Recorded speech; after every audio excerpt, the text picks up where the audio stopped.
Welcome back, everybody. Another edition of Cold Ones and Cardboard and Cold Ones.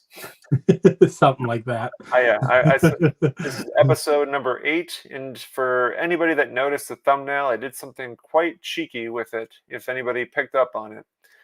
Normally, I put a number in there, but this time I put a tiny little picture of Yogi Berra, for obvious reasons. I didn't notice that. That's a great idea. Yeah. So every time we do one, like episode 9 could be Roger Maris. Right. It could be Mike Modano. It could be, God, who else wore number 9? Brett Hull? Huh? Did Brett Hull wear number 9? Can't remember if Hull Maybe did it was Bobby. Maybe it was his dad. Might have been his dad. Something like, yeah. But welcome, everybody. Sammy Thunder, my co-host Jason. Hey, everybody. Yeah, we are doing episode number 8 tonight, and we are joined by none other than Billyballgame and Chris from Missouri. Billy, I think you're on mute, man. Look at those gentlemen. How are you, handsome men? What's up? Yeah, I didn't want to be coughing or something backstage and have you hear me. Oh no, I think when we put you in the green room, so to speak, it mutes it automatically. Yeah, you cuss us out. We won't hear any of it. I doing that. Figured as much. Yeah. I totally messed up the. Oh man, I was supposed to mention. Welcome to Cardboard and Cold Ones, where we lift our beers and cheers to the cardboard and to the players that we admire the most. There we go. Well, I got a beer here, especially for Jason. My wife couldn't believe that we had a Jayhawk fan staying.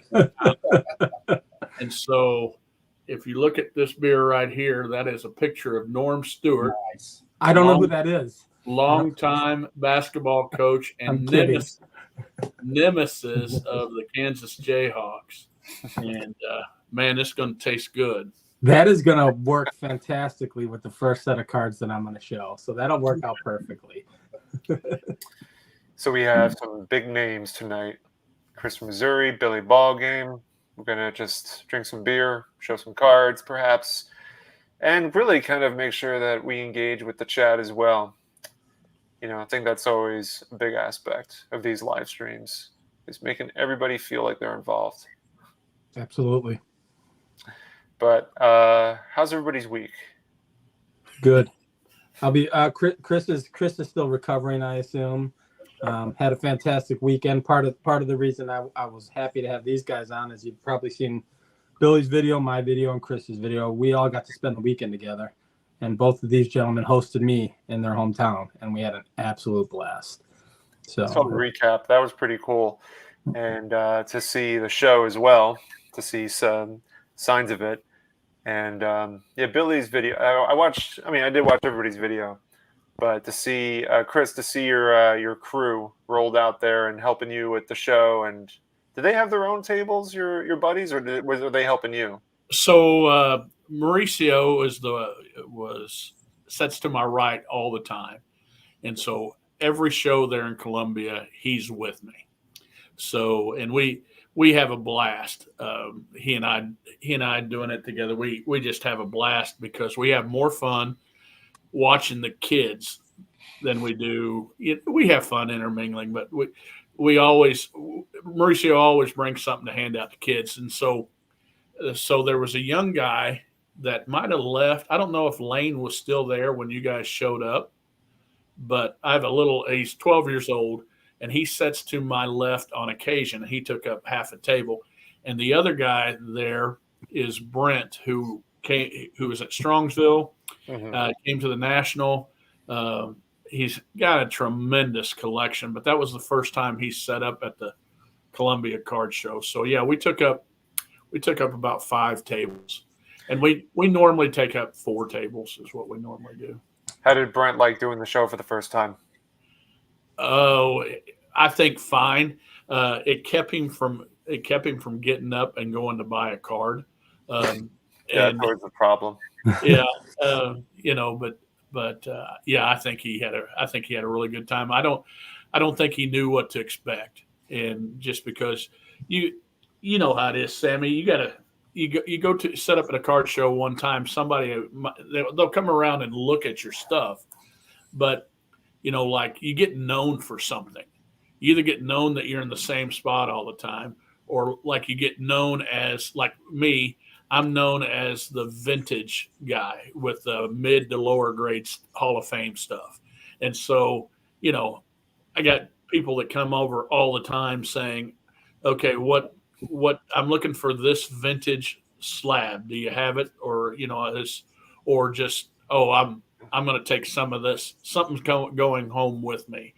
And so Brent has to, I mean, he has to live through a little bit of that first before, he he had a good show. He sold some stuff, but he just, it is, you just got to be, people expect you time and time again. They get to know you, and then they're going to buy stuff off of you. Did he feel comfortable with people buying stuff off of him? Because I'm sure people are going to negotiate. So I was wondering how he felt in that role. Well, so don't play poker with Brent. I went to the first Chicago National that I went with him. Now, Brent is the number one PSA set registry collector of Patrick Mahomes autograph cards. Wow. Okay. And when I say number one set collector, he actually brought his Patrick Mahomes stuff up to our community and set up at our museum. And let me tell you something. We didn't have enough guards there for his collection. I mean, it's just quite a bit. But we're at Chicago, and I'm following him around a little bit. It was on accident, really.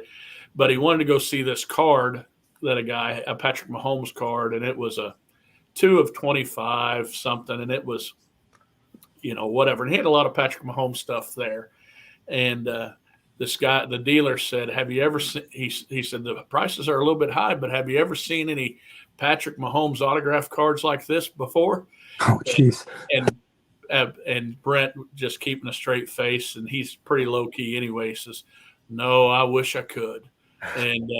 And so, yeah, he's pretty comfortable in that role. He knows what things are worth, and if he doesn't have to sell a card, but what he does is he uses that money to go toward a different card. So yeah, I think he was real comfortable. I think it was just not knowing who's going to be there and that kind of, those questions. But no, I think he felt really comfortable. And if you can't feel comfortable at our table and how busy our table is, in the front and the back, you don't need to be going to shows, because it's nothing but comfortable. We are lucky that we had shoes on. Yeah, I mean, you were very crowded all day, but I mean, it's legitimately, it's like a posse, right? So there's a bunch of guys who are friends in their area, Brent, Tom, and Mauricio, and everybody knows these guys, and it's just like a whole crew. So I just kind of clinged on. And I think you even bought something, Billy, from Brent, didn't you? Probably one of the most legendary cards of all time, if I'm not mistaken. I did buy a card from Brent, and it was pretty cool because it's the first time I've ever bought a card from Brent and paid him up front for it. Not on layaway, huh? Yeah. I bought the legendary 81 Fleer Harold Baines rookie card. Quite possibly the greatest player in the world. So, Jason, pardon the glare there. Yeah, exactly. If Scott is on, he'll let you know. Yeah. And I'm used to doing these videos on my camera, not on the computer, so everything's backwards on the computer. Right. That's pretty cool. So, Sammy, I know you said I figured you'd kick it off. You got something from eBay, right? Yeah. So I went down a rabbit hole and saw something came up on eBay, because you know how the algorithm will suggest stuff for you. So, of course, like I've been on a Mathewson train lately, so I was like, all right, got to get off and pivot over to another player. So Mays, Mathewson, now I'm back to Seaver again. So I saw this on auction, the 69 Super. That's a short print, isn't it? No, I think the 70 is the short print. 70 is okay. But this one, I mean, the Supers in general are I'm not going to say they're crazy tough to find, but they're not easily found. So I did some research. I saw that these go for, like in a mid grade, can go for as much as like $400 to $500 depending on condition. And so, like, the back again just kind of shows basic details about them, card number and such. But I mean, like the big names in this set, Reggie Jackson obviously is going to be the big card. And the guy I set up with at Milford this past Sunday had a mantle and a 6.5 that he sold that day, so he did very well. And so because I couldn't find the bazooka, this was a good thing to kind of come on my radar. So I bought this, and I bought the entire team pack of the 1971 Mets that they issued that year, and it comes with the actual envelope as well, which is pretty awesome. That's cool. So I haven't gotten that one yet. This one came today, and so I'll probably submit this because there's I think it can do pretty well with SBC, and it's not too small to be appreciated in a slab. Sure. Those are I actually have an good SPC. I'm sorry. Go ahead, Billy. those are good backups. He wasn't able to find the main thing he was looking for, but that's a pretty quality backup. It's funny. Yeah, I mean, it's funny because this card. I mean, the card itself, the value on it is pretty similar to a bazooka. They go for roughly about the same price depending on the condition. So I think thankfully the auction was only like one or two other people bidding against me. So, and I was sure that because it had like 12 or 13 watchers, I'm like, oh, I'm definitely gonna get outbid. But only one other person made an attempt and still didn't reach that threshold. So I was more than thrilled to get it. Do you snipe, Sammy? Do you No. have this? No. Okay. Hmm. Do any of you guys snipe? Using Gixxon, is that the software? Yeah, I think there's a couple of them. I've never done it. I'm not tech savvy enough for all that. I know Chris is pretty tech savvy. Do you snipe, Chris? Well, actually, my wife, my tech support has it to where I can, but I've never done it before. Never. He built the first sniping app. You come back to Missouri, and I'll take you snipe hunting if you want. right, exactly. I wanted to show these cards because these are probably the most valuable cards in my collection. Lou, what's up? And it's with regards to it's an homage to my good friends Chris and Billy. So this is my Ochai Abaji refractor. He was part of the national championship team for the Kansas Jayhawks about 3 years ago. So I figured I'd show that. He had to take a pay cut to go to the NBA, along with my Christian Brown, who not only wins the national championship that year, goes to Denver and wins an NBA title the following year. And then, of course, my David McCormick, who was also part of that national championship team. And I thought that would coincide well with the beer that you were showing me, Chris. These are beautiful cards. So now, are they like vintage cards? The first thing you should do is smell how much those stink. They smell like winning. I smelled them and it just smelled like winning to me. Best championships money could buy. Isn't this a baseball, a vintage and everybody baseball else. channel? Why are we showing basketball? Purple, shiny, zoomy, kaboomy. I was hoping Petty was on because I thought he was going to tell me what they're all about. Give me the details. Yeah, I was gonna say, man, it's looking a little shiny. My eyes are starting to hurt. You know, when you win a lot, they tend to refract on their own. I think those were just paper, but they win so much that they actually refract on their own. So. I'm in the basement. I don't want it. I don't have boots down here. I think Dylan put it best. There it is. Yeah, he's right. I got a little bit of Dylan love there. I'll get a double shocker for those, I'm certain. So. But yeah, Chris, what do you got to show? You've got some amazing cards sitting behind you. So I mean, what the heck?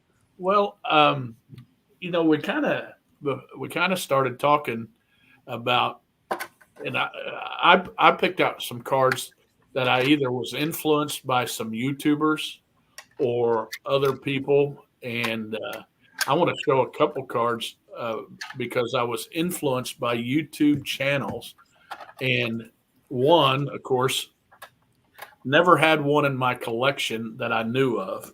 Definitely didn't have one slabbed yet, but this is the only reason I have a Don Mossy card is because the rest of you nuts have a Don Mossy card because of Scott.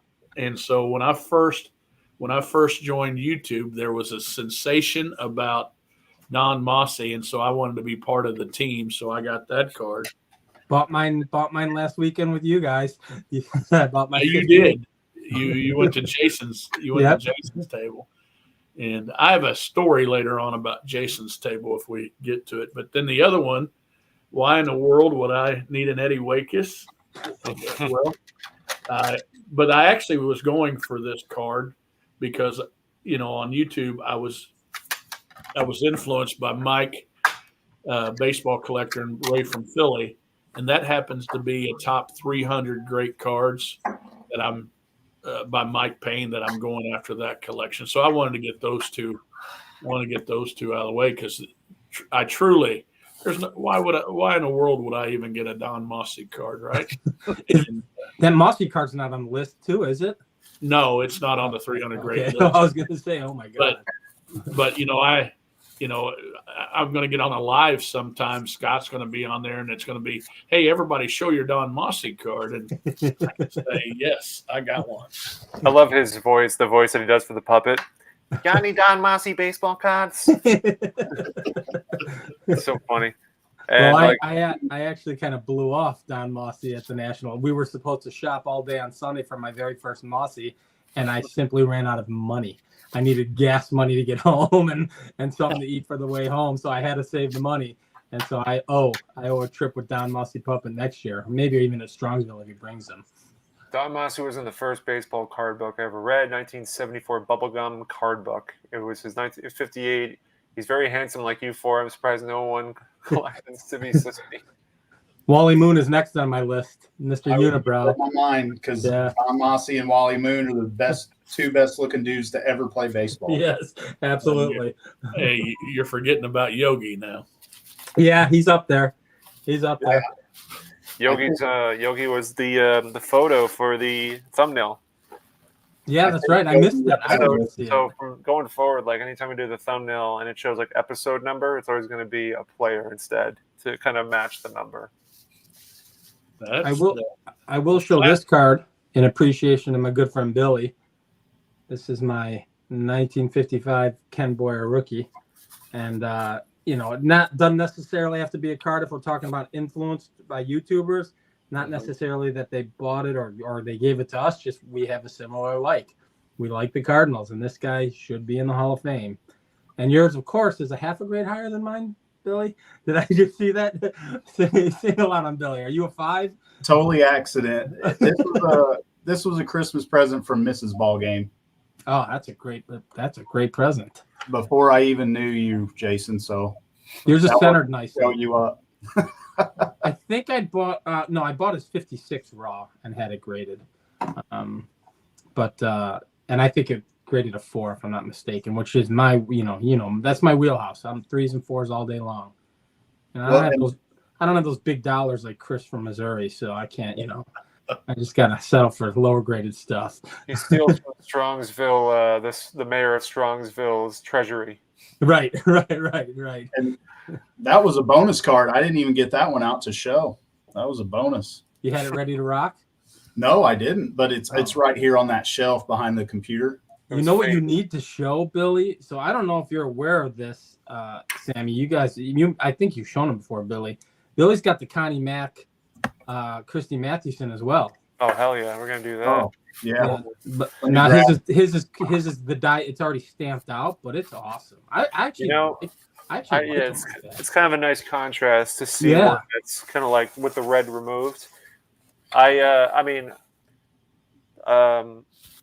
To each their own in terms of how they want their cards to, Right. But yeah, here we go. I wonder if there's a way you can do like 2. No, you can't really. That's all right. What was the story behind that, Billy? Because you had told me, and it's an awesome story. So the last year I was a JROTC instructor at my school. the colonel that I worked with kept telling me about this brown paper bag of cards that he had in his garage that he was going to bring in for me to look at because he knew I was into baseball cards. And, I was thinking, well, it's going to be a bunch of junk wax. None of it's going to be good, but I'll be happy to look at it. Of course, I didn't tell him that. And then he brought this a couple days later. He remembered and he sets this brown paper bag on my desk, and I opened it up, and there's a 1991 Fleer Mark McGuire on top that looks like it had been made into a paper airplane, and then just a bunch of junk wax. But then I start digging deeper and deeper, and I get into like 50 and 51 Bowman Commons, dug a little deeper, found I can't remember if it's a blueback, Monty Irvin, went a little further, found some 51 Topps Teams cards, one of the Brooklyn Dodgers, two of the White Sox, one of the Washington Senators, and then I found those underneath. And so I overeducated him on the Topps Teams cards, and then I was able to snag those Connie Mack's all-time All-Stars off of him. Which are awesome. And you know what? You'd rather overeducate and then let them make their decision than cut his legs out from under him and then feel bad about it down the road. Yeah. Well, you just want to be honest. And I didn't know what they were at the time. So I was like excited and reading them off the internet and reading it to him as I went along. And I was like, so really this is Jackie Robinson's first Topps card. And then his eyes got real big. And so then I knew at that moment I wasn't going to be able to buy that card from him. Yeah. I was actually, when we were in Chris's card room, I was trying to tell him that 52 Eddie Matthews Topps card, it really isn't that great of a card. There isn't a whole ton of value to that. So I was willing to take that off of his hands for a couple $100, but he didn't bite on that. So, well, it's missing now, and I got an APB out on it right now. So. Oh, let me show you this new Eddie Matthews that I just got. Chris didn't get to be the richest man in Missouri by not being a savvy businessman. Right, exactly. Yeah. I'm not even the richest person on my street. Not even the richest person on the show right now. So. I don't know about that. Sammy's like, no, we're all poor. We're all broke. So go ahead, Sammy. Show some stuff, Sammy. Oh, no, I'm just trying to find if there was an Ed Walsh in this set. And I'm afraid to say, Jason, there's no Ed Walsh. That's a shame. He's a legend. Nobody, oh, look at that. Go ahead, Billy. This was the other card I picked up at the show that Jason was at.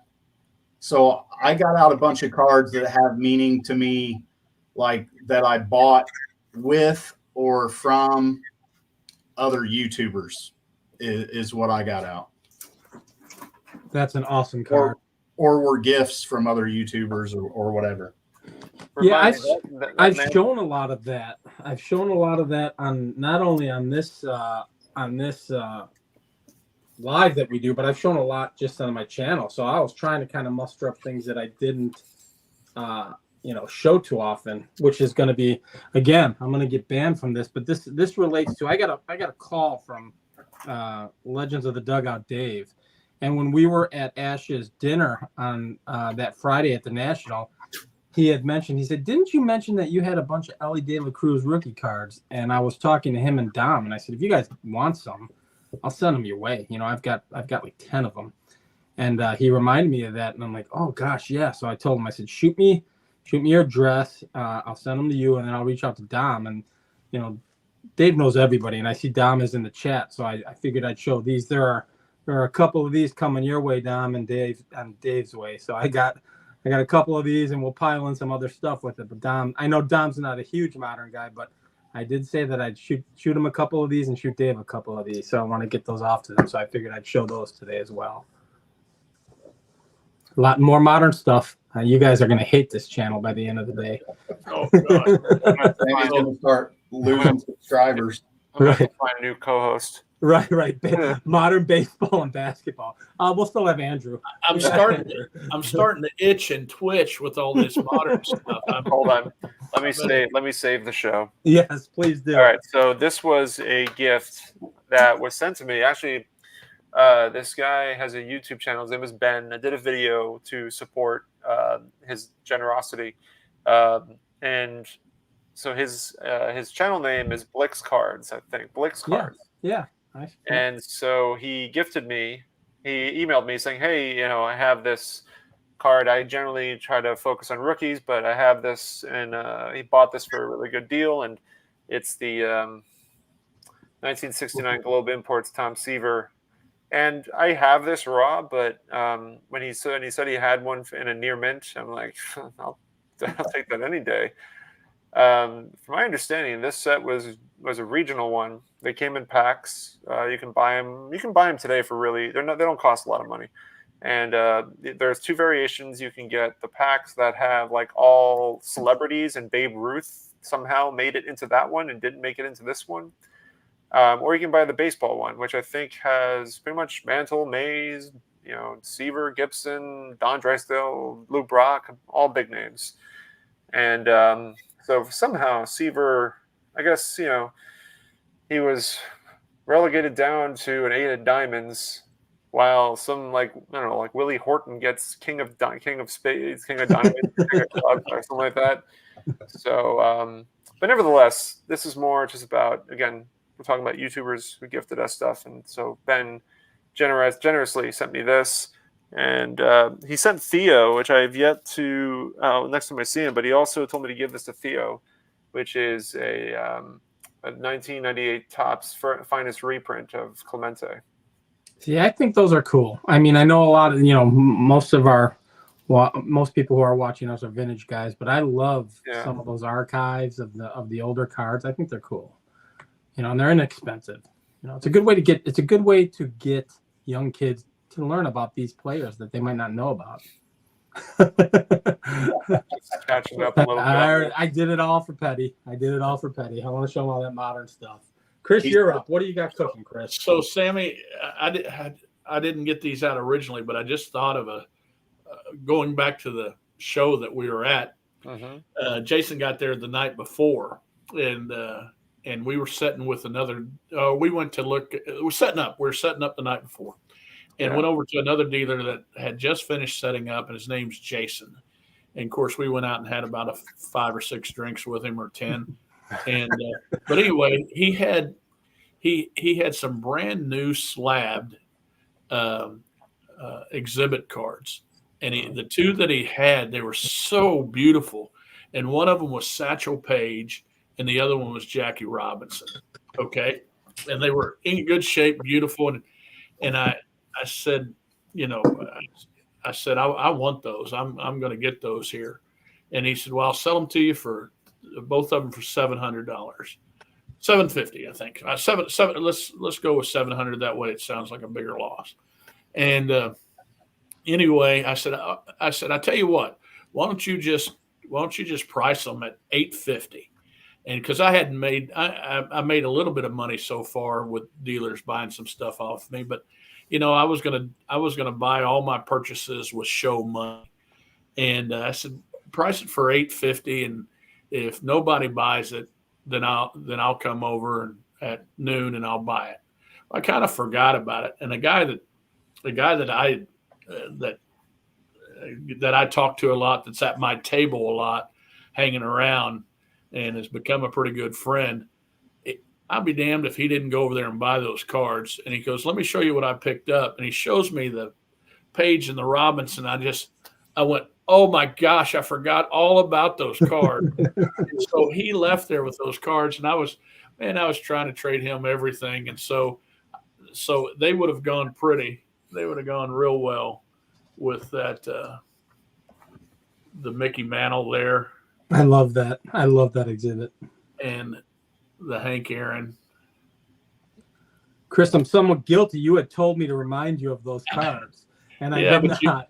But you were drinking, so we're amazed. I only have 4 of these cards, but the 4 I have are really good. But man, wouldn't that Page and Robinson look really good next to those right there? I will be totally honest with you. With what you purchased about an hour before he came by your table, I was so excited I had forgotten about him. I was just you had such a nice deal going on that I actually forgot about him as well.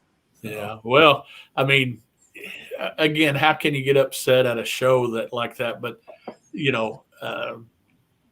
when you think of the ones that got away, Right. that for me this year, that's the ones that got away because you can find them on eBay or whatever, but I want to find them at a show, and those were two nice representatives of those two cards. But I do have to ask you guys a question because I have an opinion on this, and I've never really expressed it on the channel or anything of that nature. I really believe your best deals, maybe not necessarily the national, but I believe that your best deals are typically going to be found at shows. At least that's my experience over eBay, over bidding, over buy it nows, over local card shops. I just feel that you're always going to get the best deal at a show. Do you guys feel the same way, or am I the only one who thinks that way? I can go one step farther than that. I think you're going to get the best deal at a show who you've got with a dealer that you got a good rapport with that is looking out for stuff for you and you're looking out for something for him, because with dealers, if you don't have to win all the time. Matter of fact, I think if I'm dealing with another dealer, I'll lose on a deal sometime. Sure. Just knowing that, hey, I gave you a pretty good deal the last time. So I think you're correct, but I think you can carry that on a little bit farther. No, that makes sense. What about you, Billy? I think most of the cards that I have bought significantly under comps have been at local shows. And to tie into what Chris said, most of the time it's from guys I've bought stuff off of before. Sure. Tammy, you deal. So do you feel that way, or? I think for me, it's a mix. I'm looking at cards that I brought out with me right now just to show, because I love showing these cards. A lot of them are repeats, but I don't care. So it's a mix. Like the stuff that I have in front of me is a mix of card shows, auctions, and private sales. So the one I keep thinking about is the Maze lot that I purchased. The advertisements, why am I forgetting the name? Laughlin Super Stand-Ups, Coca-Cola Tips, and the San Francisco Call Bulletin. I feel like the overall price that the guy wanted was more than fair. I mean, just an incredible deal, and I jumped on it immediately. So in that sense, that's more of like a Net 54 thing that turned into a private sale. Right. But card shows as well. I mean, as Chris mentioned, you build a rapport with the dealer. They get to know your face. They get to know your name. And so through that, they are more privy to try to work out a deal with you. So, no, that makes sense. And then like the auction, this is what I got from REA. Let me go solo here for a minute. This is a cool looking New York Giants team card that was taken through with the Unger Baking Company in Alabama. And there's a couple things that really stand out about this card. One, obviously, you got Christy Mathewson up here wearing the cap backwards. It's an Unger Baking Company cap that they're all wearing. He's wearing it backwards. The other unique thing about it is their trainer. He's probably, if I had to guess, I mean, this is don't go by what I say here, take it with a grain of salt, but I think that you don't really see a lot of their trainers shown in the team photos. And so that's Ed Mackel. Ed Mackel was their team trainer. He came up with the Orioles with John McGraw. John McGraw, saw that he was able to do really well with the team. So when he came to the Giants, Mackel went with him, and they stayed together up until Mackel passed away, and McGraw delivered the eulogy as well. So, we talk about Rube Marquard, Christy Mathewson, these guys, Joe McGinnity, really just going day in, day out, just giving it their all, throwing countless innings. We kind of forget about some of the unsung heroes like Ed Mackel, who was responsible for making sure these guys were ready to go every single game they pitched. So, and it's mentioned that there's no proof, but the National League trophy, the pennant trophy that they received. I can't remember what year it was. Might have been 1912, I guess. They John McGraw, because Mackel didn't get one.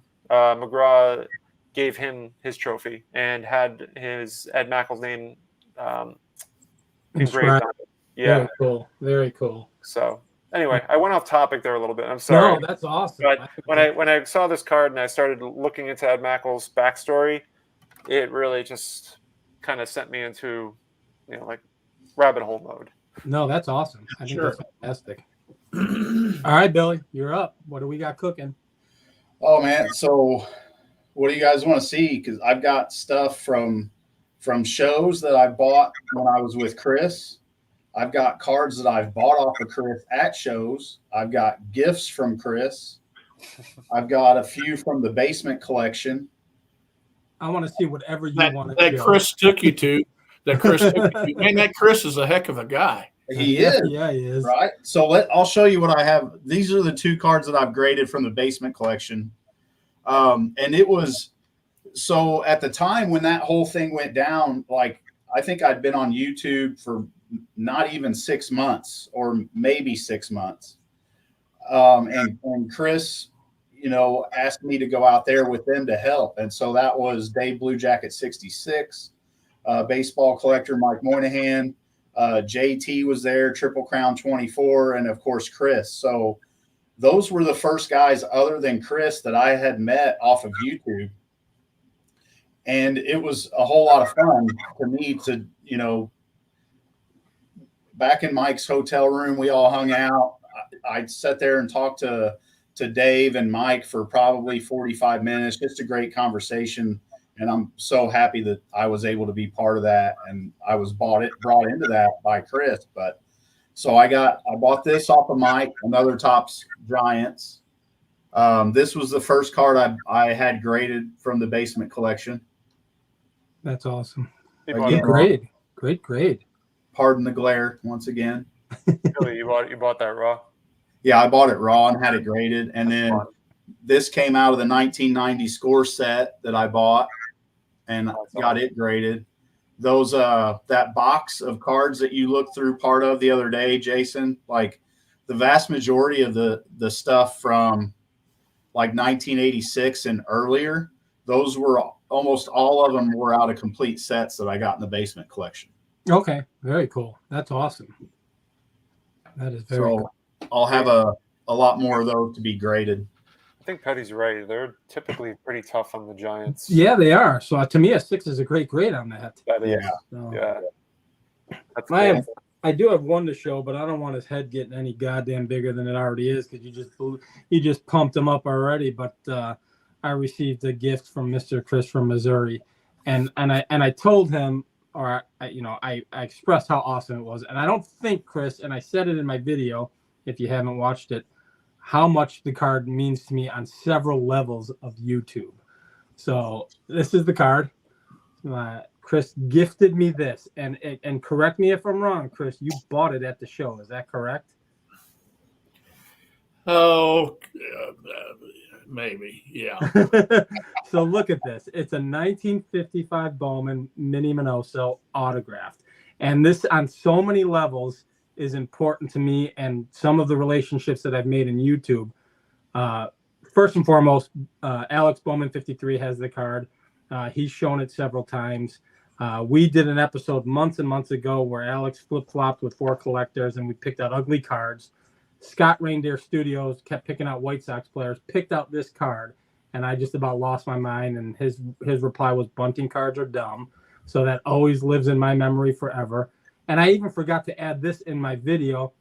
About 2 weeks ago, Dom, Staven Sports Cards, sends me a text with this card graded by SGC autographed. And then I said, that is something I need to add to my collection.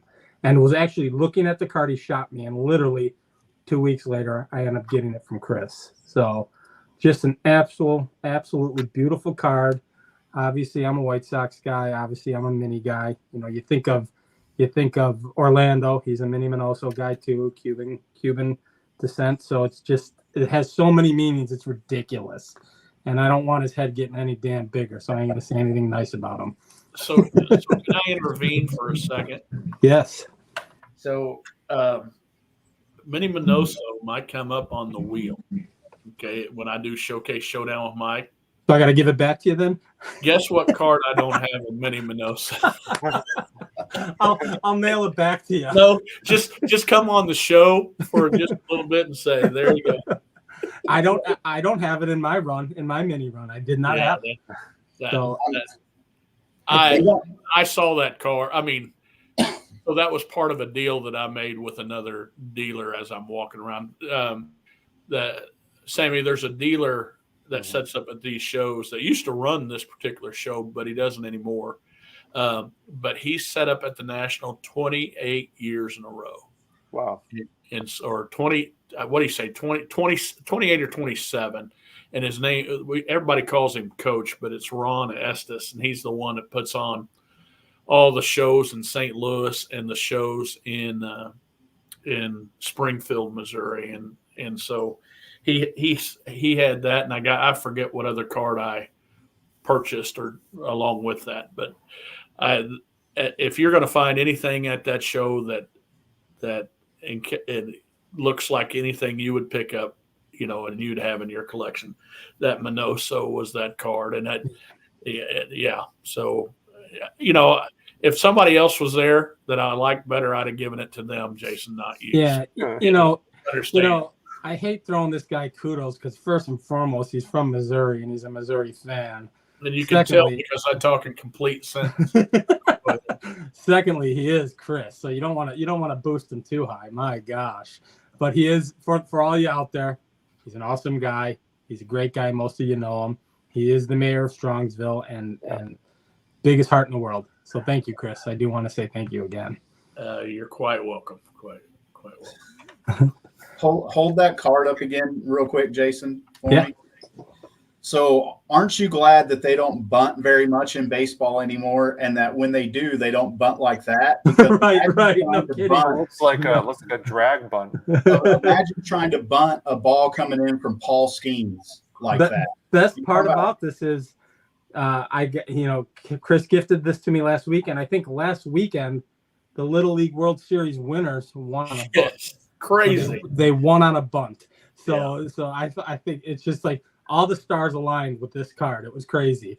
I'm going to show this card just because I think it's a really beautiful card, and it's a shame he had such a short career. But I think if we look statistically, second lowest ERA in career history belongs to this man, Addie Joss. And there's something that's really stunning about certain pre-war players from the T206 that had portraits. His portrait, I think, it's incredible. Probably one of my favorite portraits that are out there. I think this one. I mean, I'm privy to say the Mathewson portrait's pretty awesome too, but I mean, knowing me, I'm gonna go say that. Biased opinion. But reading a little bit about Addie Joss, his career and his life and his legacy, and how players admired him for his what's the word I'm looking for? I guess just his dignity and just the kind of player he was. It's a shame he pitched only 9.5, 10 years. But didn't he pass away the next year? Like his T205 card, I think I saw it it might have been Aaron's Value Vintage. He was showing cards. I think he was deceased when the T205 card was made. Is that correct? I can't remember when he passed away. I thought it was like in the early 20s, but I could be wrong. I can't remember. Okay. I have to look it up. But I just wanted to show that because I always just admired this particular portrait from the set.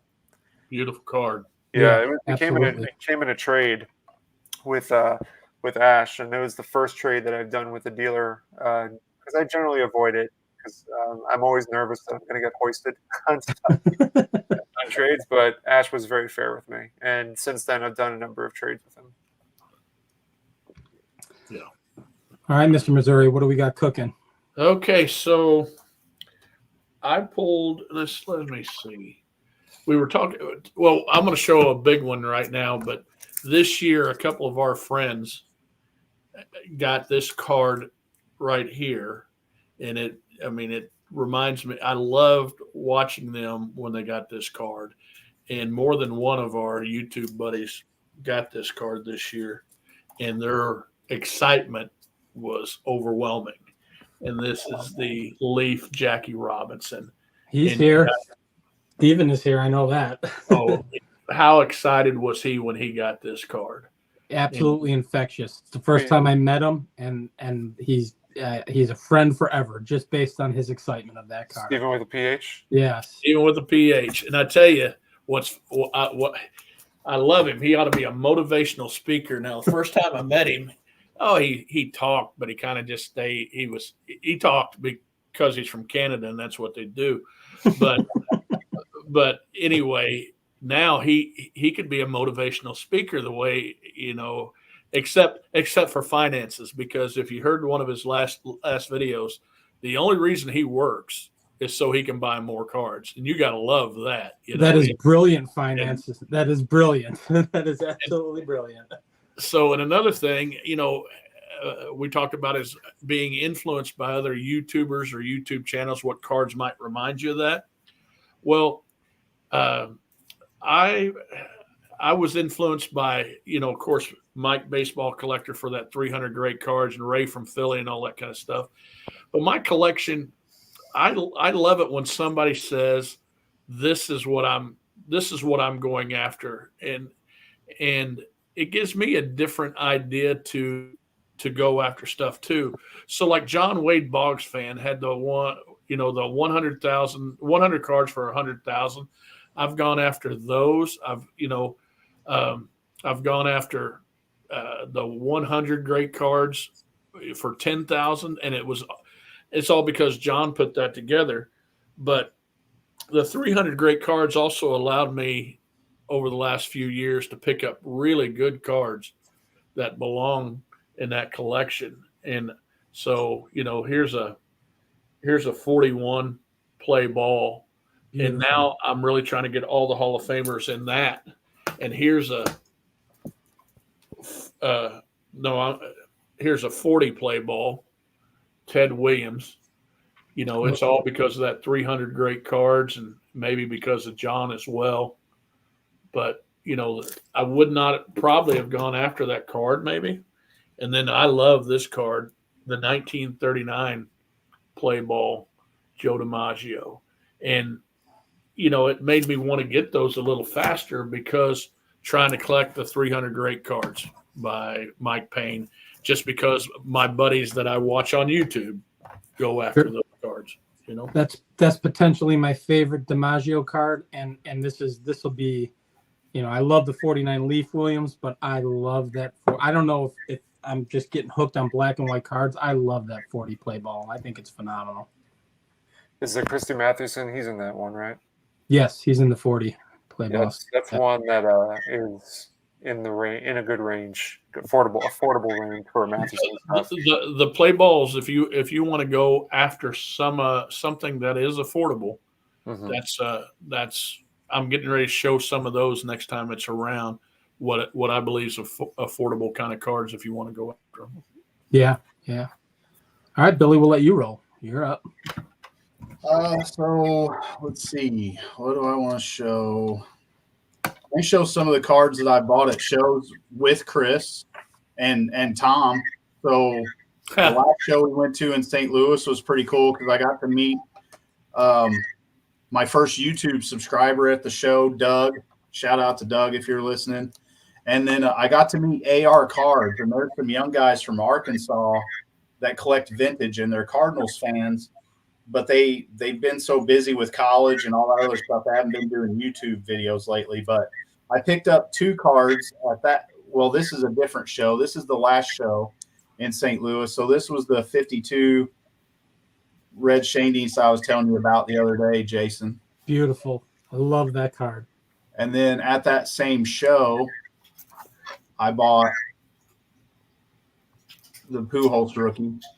There it is, and I still don't have it in my collection. And I probably should have pulled the trigger on that upper deck we were looking at, and I didn't. That was a nice one. If I'd have had more money, I would have bought it because I have one, but mine's not going to grade a 9. And then I bought an Eddie Murray rookie with Chris at a show in Independence. That one's always tough to find centered.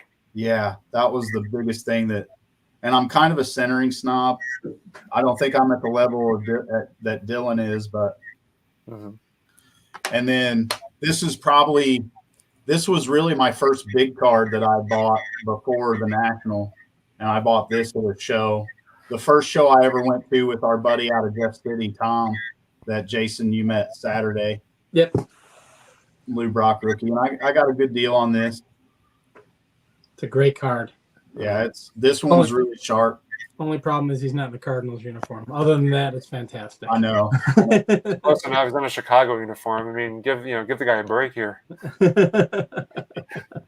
It's pretty cool. So, Jason, if I'm going to interject here. Yeah. I'm going to interject here.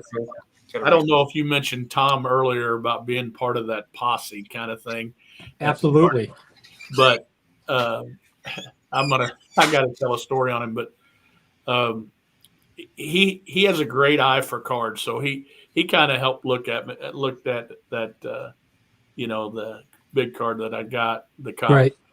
But anyway, he's met some YouTubers and has become friends. Heck, I said this on a show the other day. He's going to have to take Billy off on his taxes right now. But I hope Tom's wife isn't watching this because she's a fireball on him. But he's been to Strongsville with me, and he's been to we've gone to the National here, and different card. He and I get to go to a lot of card show together because Billy still has to work on occasion, and I don't have to. So Tom is retired, but he's in better shape than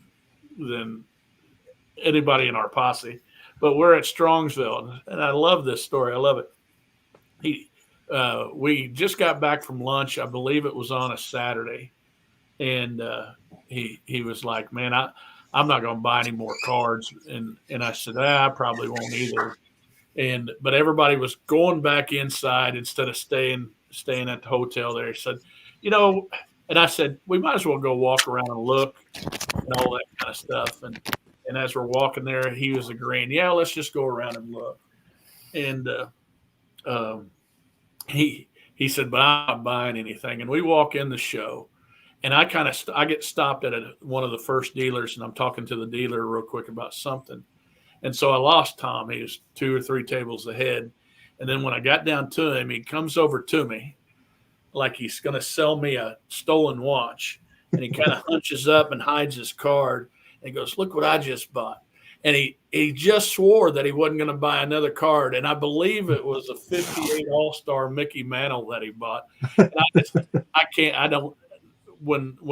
every time we go to a show together, and he says, yeah, I'm done for the day. And I say, tell me that when we get out the door. Don't tell me that in the door. But I didn't know if you mentioned him earlier or not. But oh yeah, and I would also say don't play poker with Tom. He was kind of at the point at the show that we were at last week where he wasn't really, he was saying he wasn't going to buy anything. And we went over to Jeremy's table, and I was looking at a 57 Willie Mays in a 1.5. And next to it was like the same card, and I think a 6. And he's like, I like the one next to it. And I said, yeah, well, my pocketbook doesn't like that one. And he was eyeing it up, and he was talking, and I walked away, and I think I ran into you, Bill, and he's like, what's he doing? I said, he's going to buy that card. I said, I could see it. I could see it. He's buying that card, and ended up buying it. Well, and it was great hanging out with him at the National, because I swear at the beginning of the show, like maybe Wednesday, he's like, I don't really care for Mantle too much. He's not one of my favorite players. I think he completed his entire player run at the National minus, the 51 Bowman and the 52 Tops. I think he bought every other Mantle card under the sun at the National. Like, this dude was buying crazy Mantles there. It was awesome. Yeah, so that's the I'm not interested, and then I'm gonna come away with 90% of it. I just want to go back a second. When you were showing those exhibits earlier, Chris, yes, reminded me. I think you mentioned a story at Strongsville about 2 exhibit cards that you bought there, or was that do I have that right? I bought I bought 2 exhibit cards there, but I bought the Oxford confection cards were a couple of my big cards. But go ahead. Yes, I think I did buy 2 exhibit cards. There was a story regarding how much the guy was going to sell it for, and you ended up getting them for like a really good deal, but I just can't remember what it was about that story that made it really just hilarious because, oh God, it was, I can't remember what it was. I think it was the Willie Mays and some other one, wasn't it?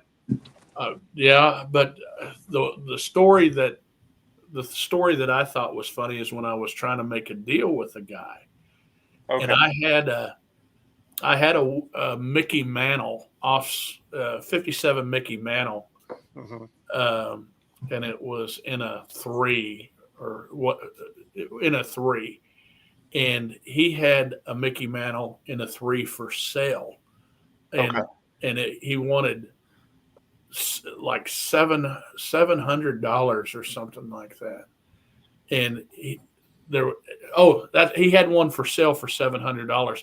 I was trying to buy an exhibit card from him, and he said, "No, I can't." He said, "No, I can't do that." I said, "Would you trade for it?" And he said, "Sure." And so I handed him that mantle, and he said, "Oh, I'll give you 200 for it." And I said, "Oh no, I can't do that." But I said, "But if that's the case, I'll buy that mantle from you for 200. If you're only going to give me my mantle, if you're only going to give me 200 for the mantle, right. That's what it was. I'll buy yours for 300. How about that?" Yeah, I think that was the story. Okay, I knew there's some connection with it.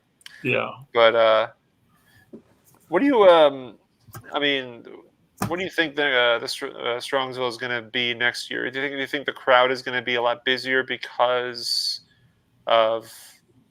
I don't want to say us being like the community being there, up being the uplifters, because I don't think that's fair. But I think it's legit. I think it is fair. I think it is. Yeah, I think it's fair. I think. I didn't want to blow smoke up our asses, but I guess we can. And it's not a matter of that. It's the reality of what it is, right? If Christ, I'm the smallest channel on here, right? But if there's 50 guys with channels twice the size of mine, and they're all talking about this one show for the span of 4 months. I mean, even after the show, that we were still talking about it, and here we are now, already talking about it for the next one that's going to be in April. That's going to gain traction. I mean, there's enough viewers who are just spot checking some of these channels that are going to say, "Hey, vintage collectors," that are going to say, "I need to check this out." And I really believe, I think that I think it's going to be a lot busier. So look at the people that came to the YouTube meet and greet. It keeps getting bigger and keeps getting bigger, and people that were there for the first time. Well, Andrew Nuff said cards, and Josh, the Big Ruth guy, rated rookie, Josh rated rookie. No,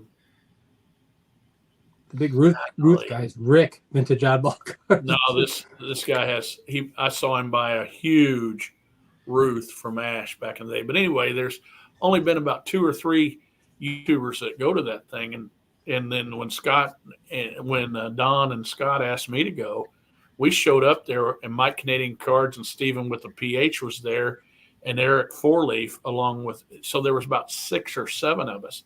But then we started talking about it, and we talked about it for a long time, I know. But guys, there was over 50 YouTubers there the last time. Yes. And we spent a lot of money there. And now you just wait. Some big YouTuber, Sammy, is going to talk about. I'm going to go to Strongsville. I'm going to be at Strongsville. You're going to have a handful of followers that's going to go there and meet you and that kind of stuff. And I think it's going to be a huge show. I think there's going to be a lot more money exchanging hands, and I think that's been a great show forever. But it's going to be better. It is going to be better. I agree. As someone who hasn't been to Strongsville yet, like, you all have influenced me to want to go to Strongsville, because it's focused on vintage.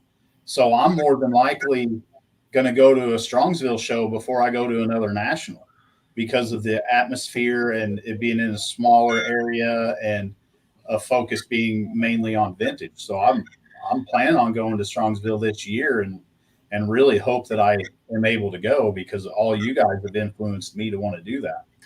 I will say one thing, going to Strongsville, this is a good thing. The one thing about going to Strongsville compared to the National, I don't know about you guys, but after the National, I was so burnt out.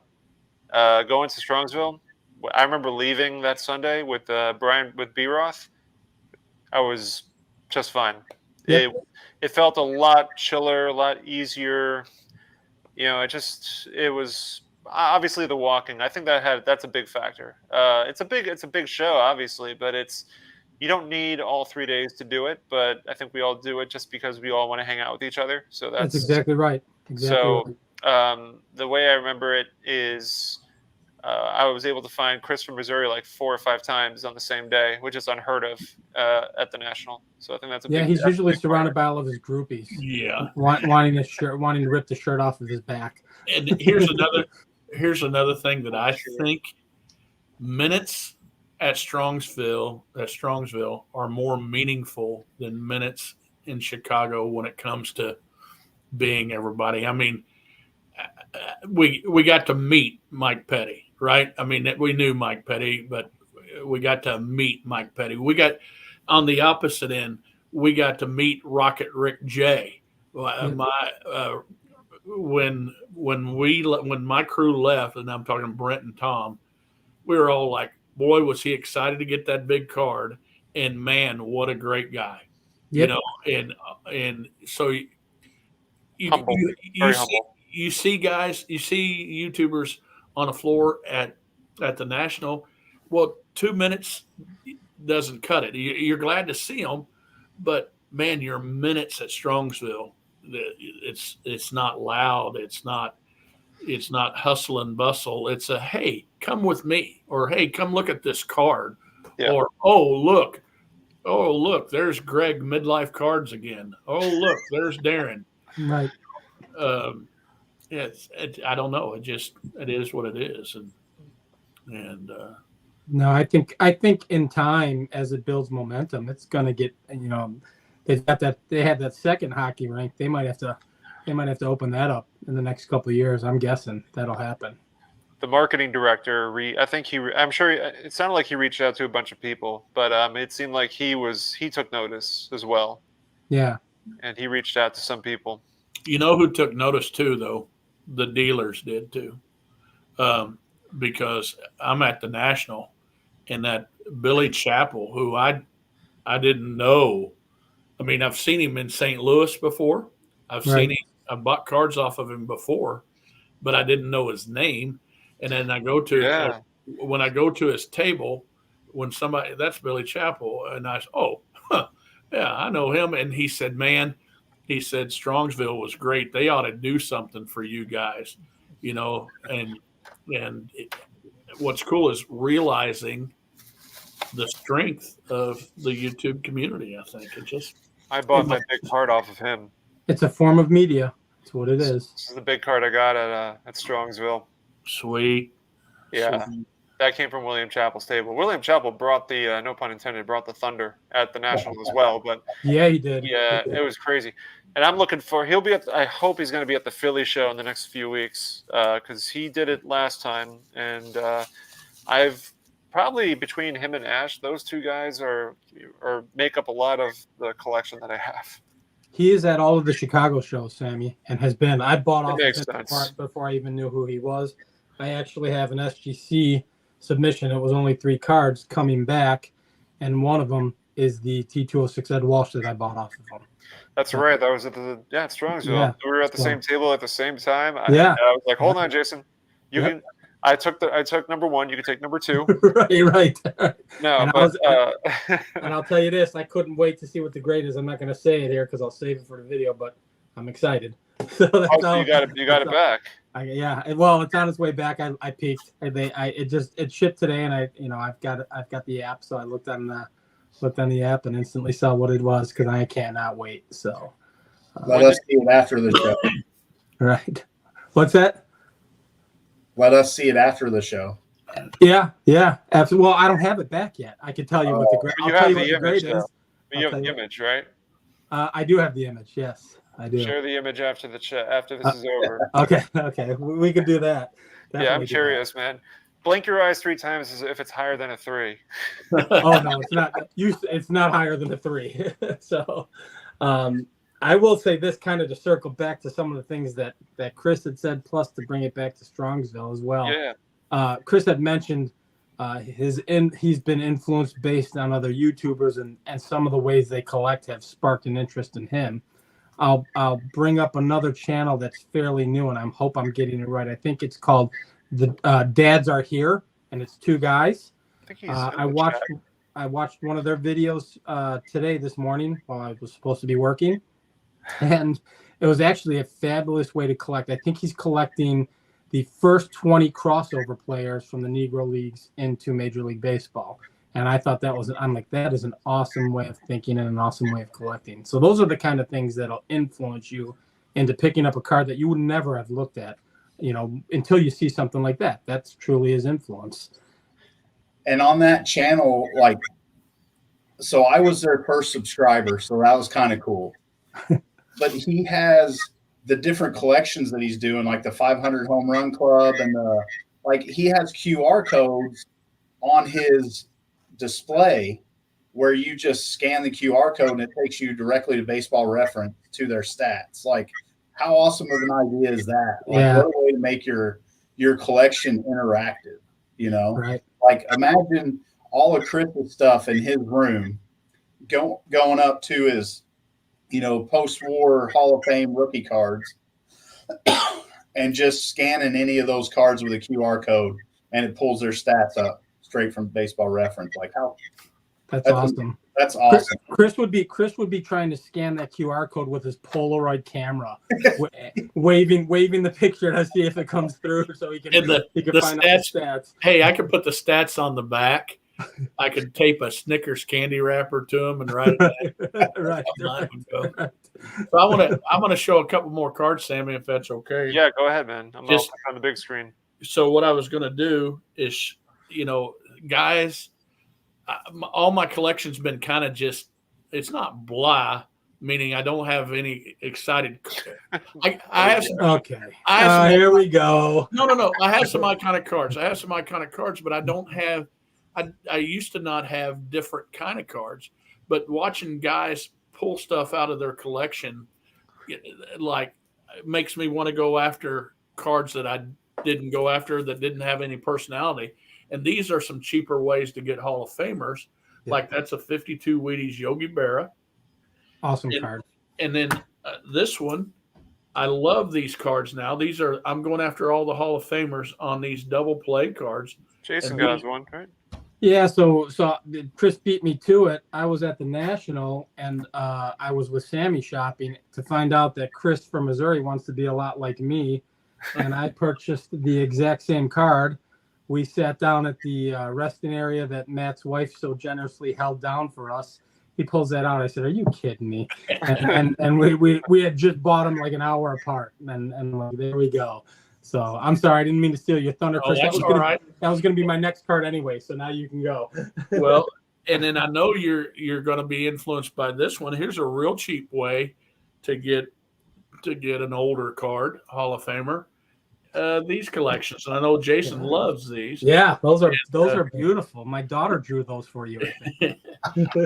but again, what I believe it's doing to my collection is adding a little bit more personality to it, because I'm not saying, I'm just saying I got the Bowman and the Tops, and there you go. And so this year I picked up some Oxford confection cards, some strip cards, some Wheaties cards like this. And it actually, back in the day, I didn't want any of that crap, because to me it was just crap. But now I like it after watching other people, and it, I'm not jealous or anything like that. It's okay. That's great. I can go after those. They're not that expensive, and my collection's getting more well-rounded, sort of like me.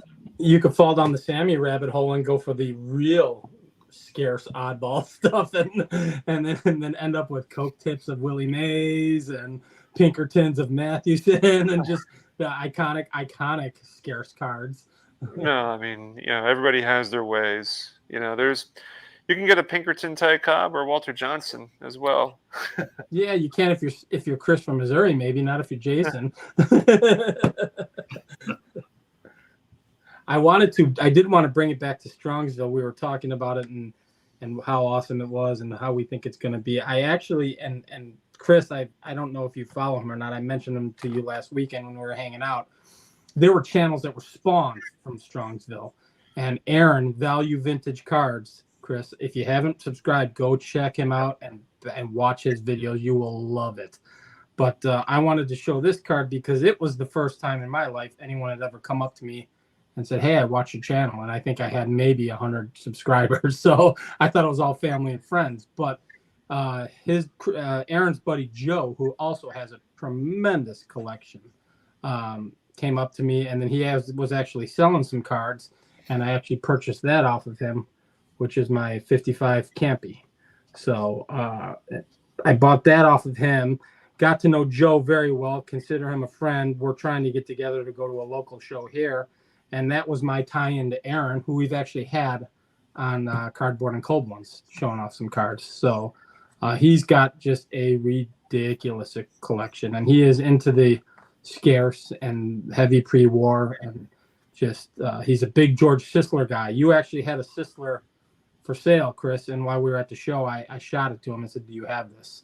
And he said, "Yep, I already got it." So because I was gonna make a sale for you, Chris, but he already got He probably said that's too overpriced. No. I thought if I had the money for it, I'd buy it. It was in good shape too. Do you still have that, or did you sell it? Did it sell? Doesn't even know. I love it. You have to pull out his notebook.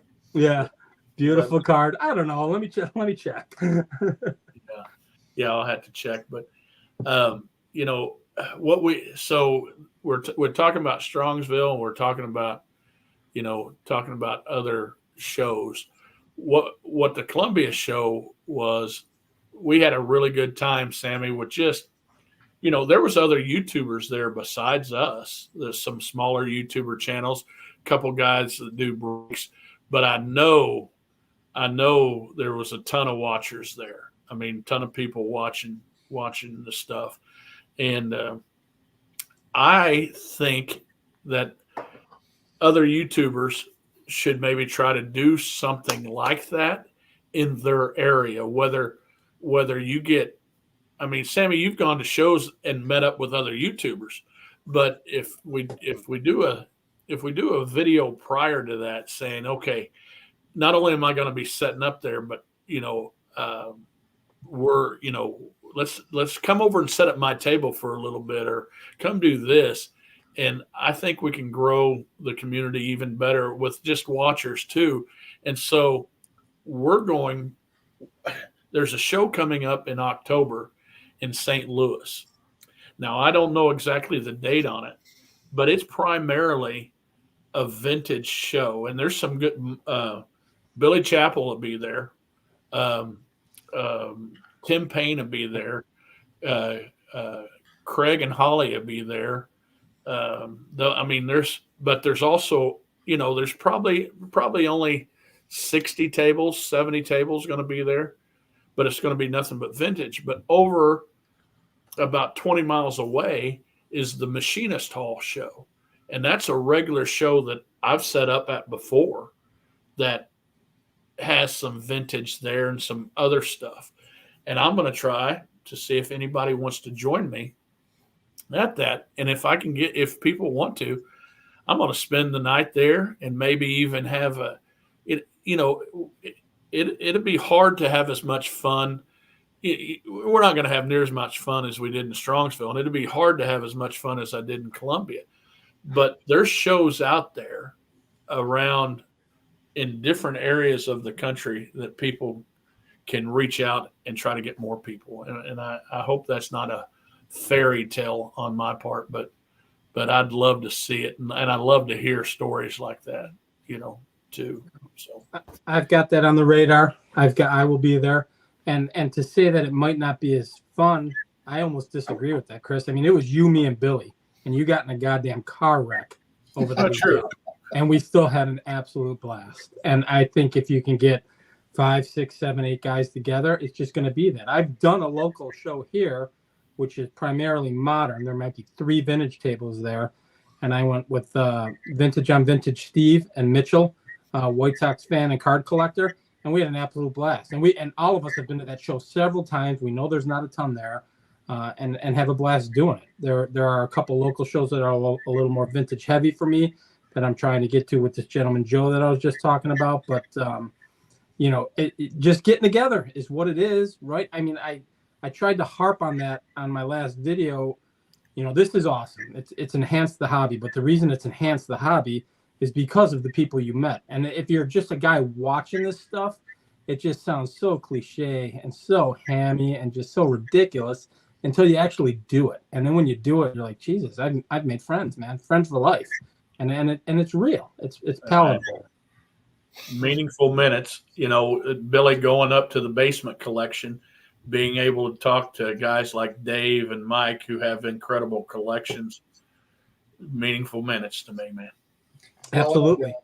To tie into what Jason was saying, like I was on YouTube, and after the basement collection, I went a long time. I'd done a couple lives and stuff like this, and I kept hearing people talk about Strongsville and the National and hanging out with other YouTubers, and how many times did I tell you, Chris, before we went to the National that I'm going to go to the National? It'll be awesome to meet people and hang out, but if I don't buy cards that I'm looking for, I'll be disappointed.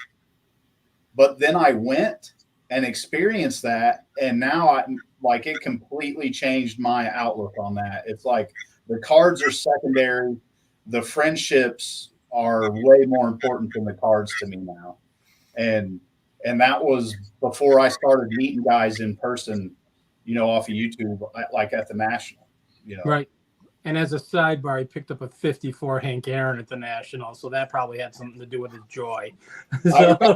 Yeah, you want me to show it? Heck yeah, show it 1,000 times. I've got it. And Rick, Rocket Rick J was with me and Tom when I bought this card, and I will never forget that ever. Like, Tom was going to go back around with me, and we were taking a lap to kill time. And then we spotted Rocket Rick there going through boxes. And I was like, hey, Rick, I might be about to buy an Aaron rookie card. Do you want to go with us? Because I'll either be getting this Aaron rookie card, or both of you will get to see me cry on the National floor. and Rocket Rick went back over there with us and was just as excited as I was. And yeah. I love Rick. He's one of my favorite dudes on this earth. Like, just so many good dudes in the community, and I'm so grateful to be a part of it. Hey, Sammy. Yeah. Sammy, Billy says that friendships are more important than cards, but I think I'd trade him and Jason for a box of 88 Fleer. Well, that's because you're selfish, Chris. You told us that the other night that you were selfish. Yeah, you are so non-giving and you're so selfish. I mean, would they be worth a pack that has a Tom Glavine in there? Oh, I'll just give you one of the 20 that I have laying around here.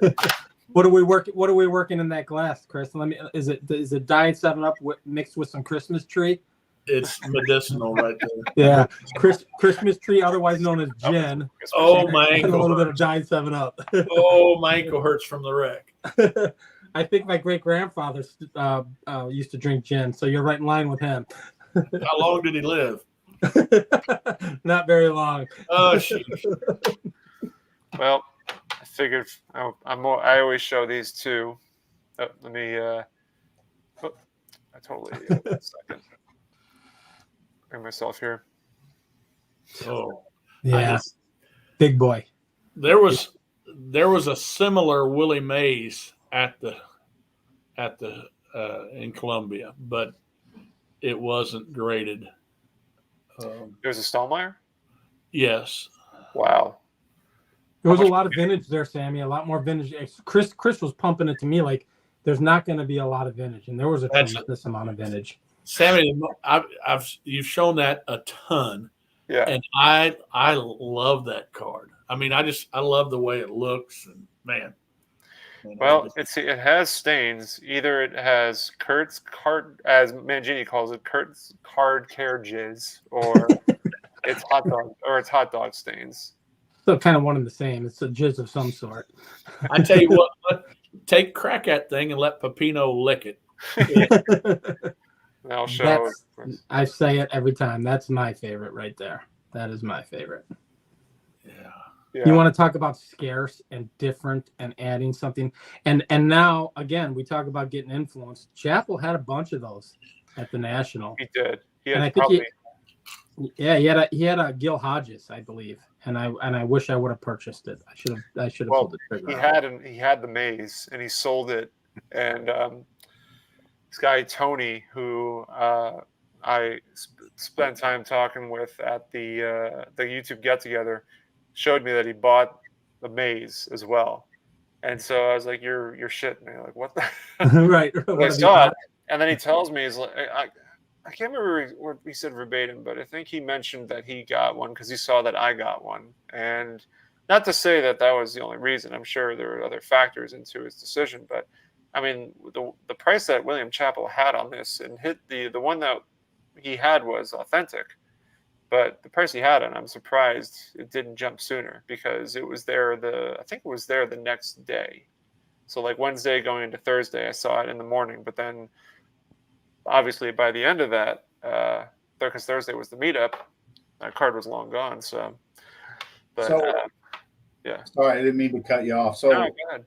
I wonder if stuff like that happens with I know people don't like the term oddball, but the super scarce, hard to find oddball stuff, it takes the right dude to know what that is to pay that kind of money for that card. Because I would bet you 90% of the people that walk by that table saw the price on it and are like, I don't even know what that is. I'm not going to pay that much for something like that. I think, I think you're right. It's a niche market. I posted the Coca-Cola today on a Facebook group that's dedicated to maize stuff, and I forgot to put the NFS to go with it, like not for sale. And everyone started asking me, "Is like, oh, you selling that? You selling that? You selling that?" So I mean, then again, I am posting it on a maize forum, but I think you're right. You're definitely right on that. That's a niche market, and only not gonna say a handful, but comparatively to an audience like the National, it's a handful of people. Know about that stuff. Yeah, but being who we are, and our friends are, we have a library of men or women that we can contact, and you got Orlando and just or Rick and just everybody that we can call and ask, So you're one of them, Chris. They're trying to come up with different terms for this so that. Because I know Mangini hates the word oddball. I think scarce ball is a good one. Yeah, scarce ball might work. I'm with you on that.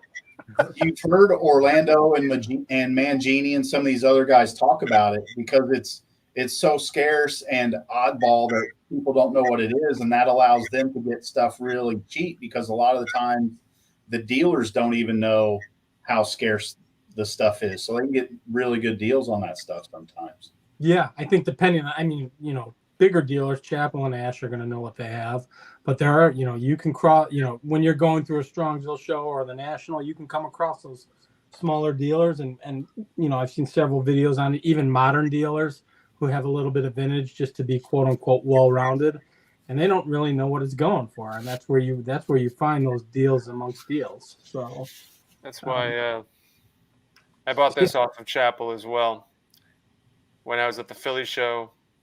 So again, talk about scarce ball. Yeah.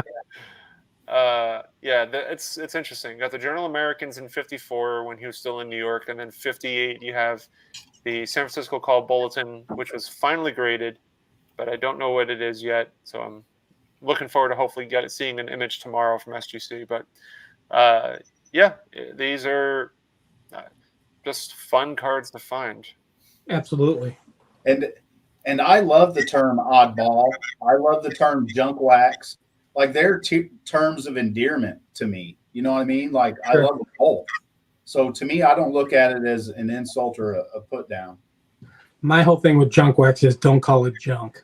You know, that was the era I grew up in. I love it. I call it the mass-produced era. Right. And I call it junk wax, but you saw how much of it I have at my house. Like, Right, how right. it's not junk to Listen, me. Jason, Right. if you want more mass-produced stuff, I'm happy to send you some. Oh, I tell you what, I gotta get my rear end in gear here and do this card room. And I thought I had a lot till I saw Billy's card room. So, you know, I've got several boxes of it. And then I looked at Billy's, I'm like, Billy, you double my boxes for that amount of stuff. So I was stunned. And multiples upon multiples. So I have a problem. all right, Chris, you haven't brought out the banger yet. I'm waiting for you to bring out the banger. Okay, well, first, since we're on here, I got to show one card of somebody not influenced me, but I wouldn't have the collection today if I wouldn't have got started. The best way to become a millionaire is start out with $999,000. and as a 11, 12-year-old kid, that Dufresne collection that I talked about early in my stuff, I was able to start out with quite a bit of stuff. But I'm just going to show it right off right now. And this is what I picked up at the show. So T206 tie cob, nothing fancy back or anything like that. And there's that big old crease. That's not a crease. Remember that Michael Jordan card where he looks like the lightning striking him and he's got all kinds of little. Yes, it's also green, the electrified Michael. And yes. This is that card right there back in the day. So that's my tie cob, you know, and I want you to look at that thing, and then it fits really, really good with this one. Absolutely. You know, and does not look out of place. And this one, this is like the cool uncle of the thing. You know, he's the tie cob that drove up on a motorcycle. Right there, look at all that. Different faces of cob. Yeah. Right. And it goes really, really good with this cob right here. There it is. The And entire T206 run. So, guys, I've been trying to do all four of those cobs now for 20 years. And I could have done it. I could have spent money on it. And I didn't. But I'm glad that I picked it up in front of a lot of my friends. And I'm glad I picked it up from a dealer who I consider a friend as well. So, that card will be with me for the long haul. Yeah. We had an awesome conversation, Sammy. It was probably a couple drinks in. So Billy was remaining sober, but Chris and I were a few drinks in, and Chris was a car accident in, so he wasn't fully coherent. But the thought was, I asked Chris, I said, listen, I said, you just bought a greenback T206 cob, and we're in his room, the room he's sitting in right now. Yeah. And I said it 1,000 times. I'll say it again. I forgot how incredible Chris's collection is. You just watch the channel and you forget. And I asked him with all sincerity, I said, do you get as excited as like maybe me or Billy would be over a card like that? And we had an in-depth conversation about it and talked for quite a bit. I said, is it still there for you? It's the fourth of the 4 T206 cobs that he purchased. So it's not like his first cob ever. I said, but is the excitement there? So it's like a range. It's like Chris from Missouri excitement or Stephen with the PH excitement. Right. Where do you? Yeah. No. Well, but Chris was on. I mean, you can elaborate more, Chris. I mean, but we were chatting about this for about 40 minutes or so, and I was curious. Oh yeah. I mean, I was a high school basketball coach, Sammy, for 18 years. Mm-hmm. And my first win ever, you can imagine how excited I was, right? And my last win ever, a couple hundred away, I was still excited, but I'm grown up a little bit. You know, I was emotional when I saw the card and I knew I was getting the card. I, over at the dealer's table was what 30 steps from my table, and so Maurice is holding my money. Of course, you know he's my, you know, he's The yeah Bank of Maurice. yeah he's my heavy if I need one. So he's looking out for me, and when I went over there, I knew the card was mine, and so I was more fumbling through, more nervous, more excited there than, and then also when you get older, unless you're Steven with a PH, uh, you kind of, I don't want Billy to know that I'm giddy about something, you know. So, but Well, you know, you're always excited about it, and yes, I think Billy knew I was excited. He's been around me enough, and I think Jason knew I was excited too. I was just trying to. I know I can tell you what Mauricio knew I was excited. So, but yes, yeah. I actually knew you were excited. I got there on Friday night before the show opened, and we got to go into the show as people were setting up. And one of the first things we did was we walked over to this gentleman's table, and Chris wanted to show me that card. And in the back of my head, I told this to Billy. I didn't tell it to Chris. By Saturday morning, I looked at Billy. I said, "He's gonna buy that thing." I just, you could just sense it. I'm like, that thing is getting purchased today.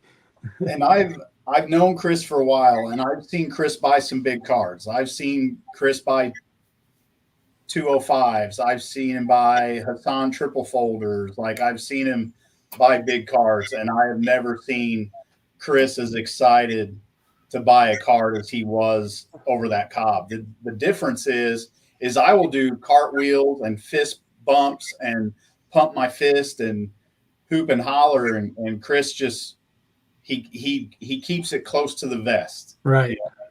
I agree. I can tell he was excited.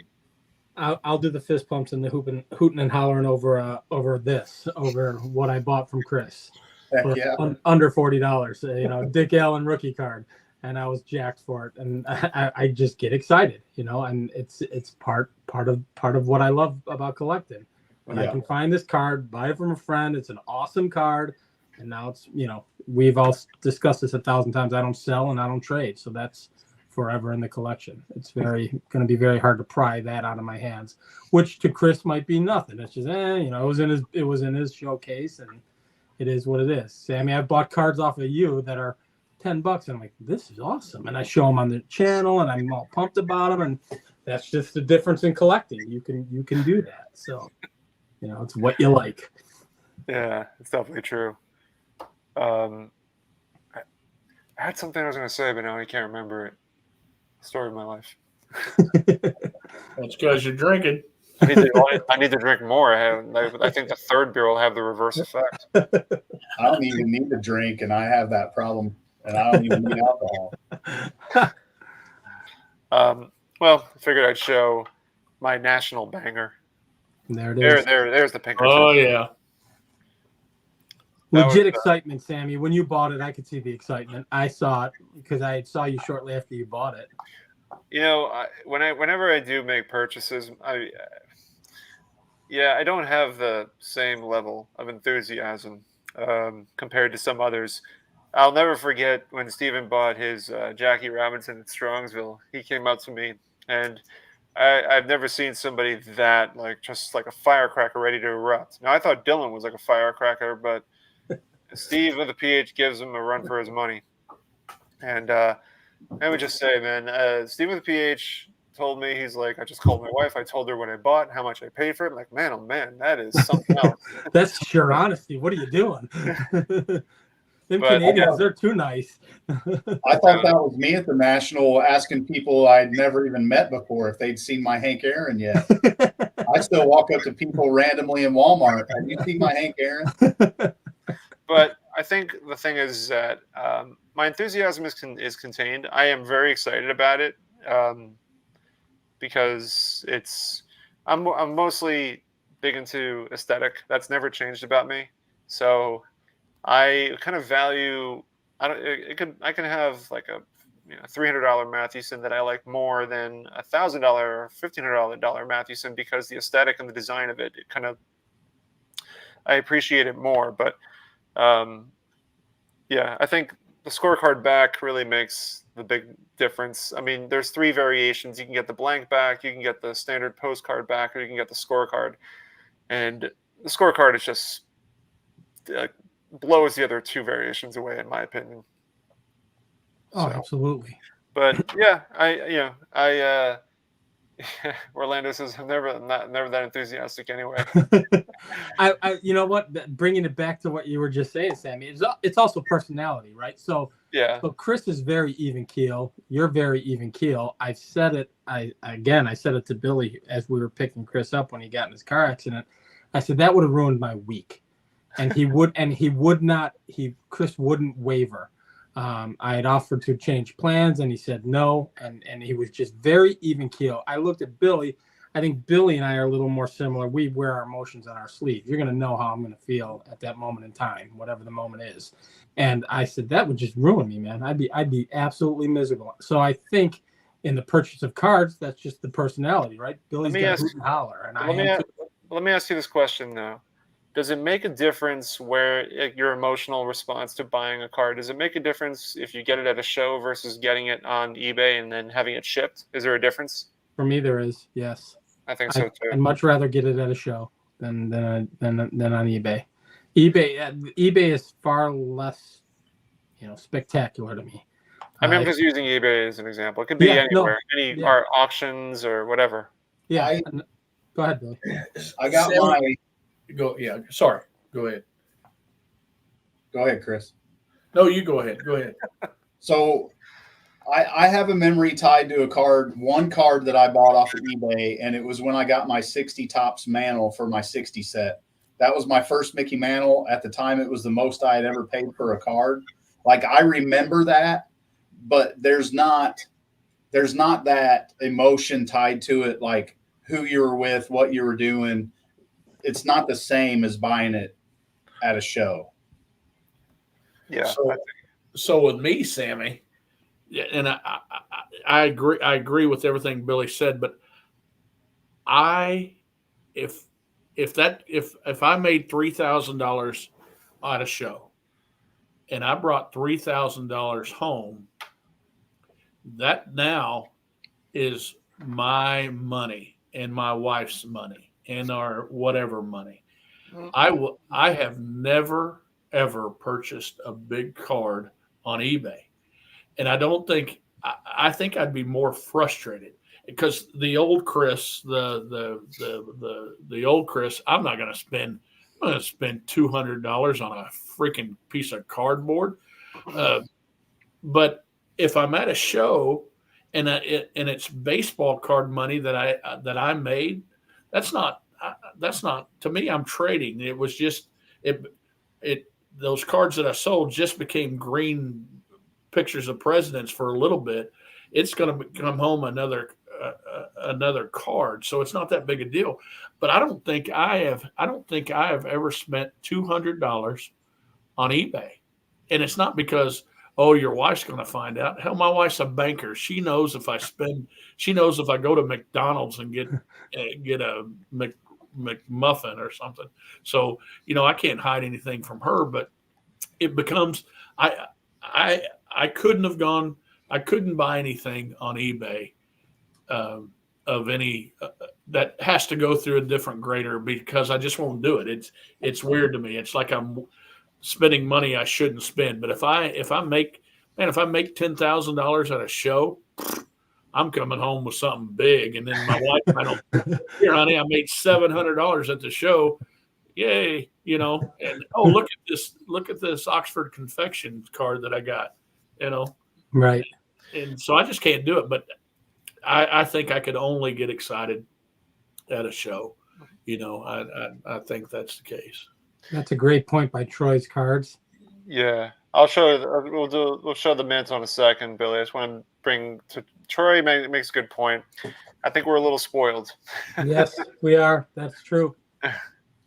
So, yeah. I think there is a difference for some of the people that don't have access to card shows. There might they might share more of an enthusiasm for getting cards through Facebook or through other online sources. Yeah, that's a valid point. Very good point, actually. But Yeah. depending on where he's at in Mississippi, like they probably, if he's not too far from Atlanta or Columbus, Georgia, I'm sure they have card shows down there within. And it's all about how far you want to drive and your financial circumstances. But Yeah. I'm sure they have shows within 2-3 hours of him down there. Sure. But I am lucky here. Columbia has 5 shows a year where I am that's where my business is. The St. Louis, there's a show every Sunday in St. Louis, and then there's 6 Machinist Hall shows and that one Orlando Garden show, and then on the other side you got Kansas City. So I get it. People in Ohio are lucky. People on the East Coast are lucky, and I don't know if I would. It'd have to be a big weekend for me to take off and drive 4 hours to go to a show. I mean, that's a big deal. I get it. Yeah, I get it. We are lucky. Let's face it, guys. We're talking about purchasing baseball cards. Exactly. We're lucky just to be able to say we can purchase baseball cards. So right. I don't care how you get them. You get them on eBay. You get the cards you want on eBay. You don't have to be like me. If you can afford it and you're not hurting anybody, go buy it. Go buy you a card. Yep. Yeah. You're hurting me because I wanted that card. I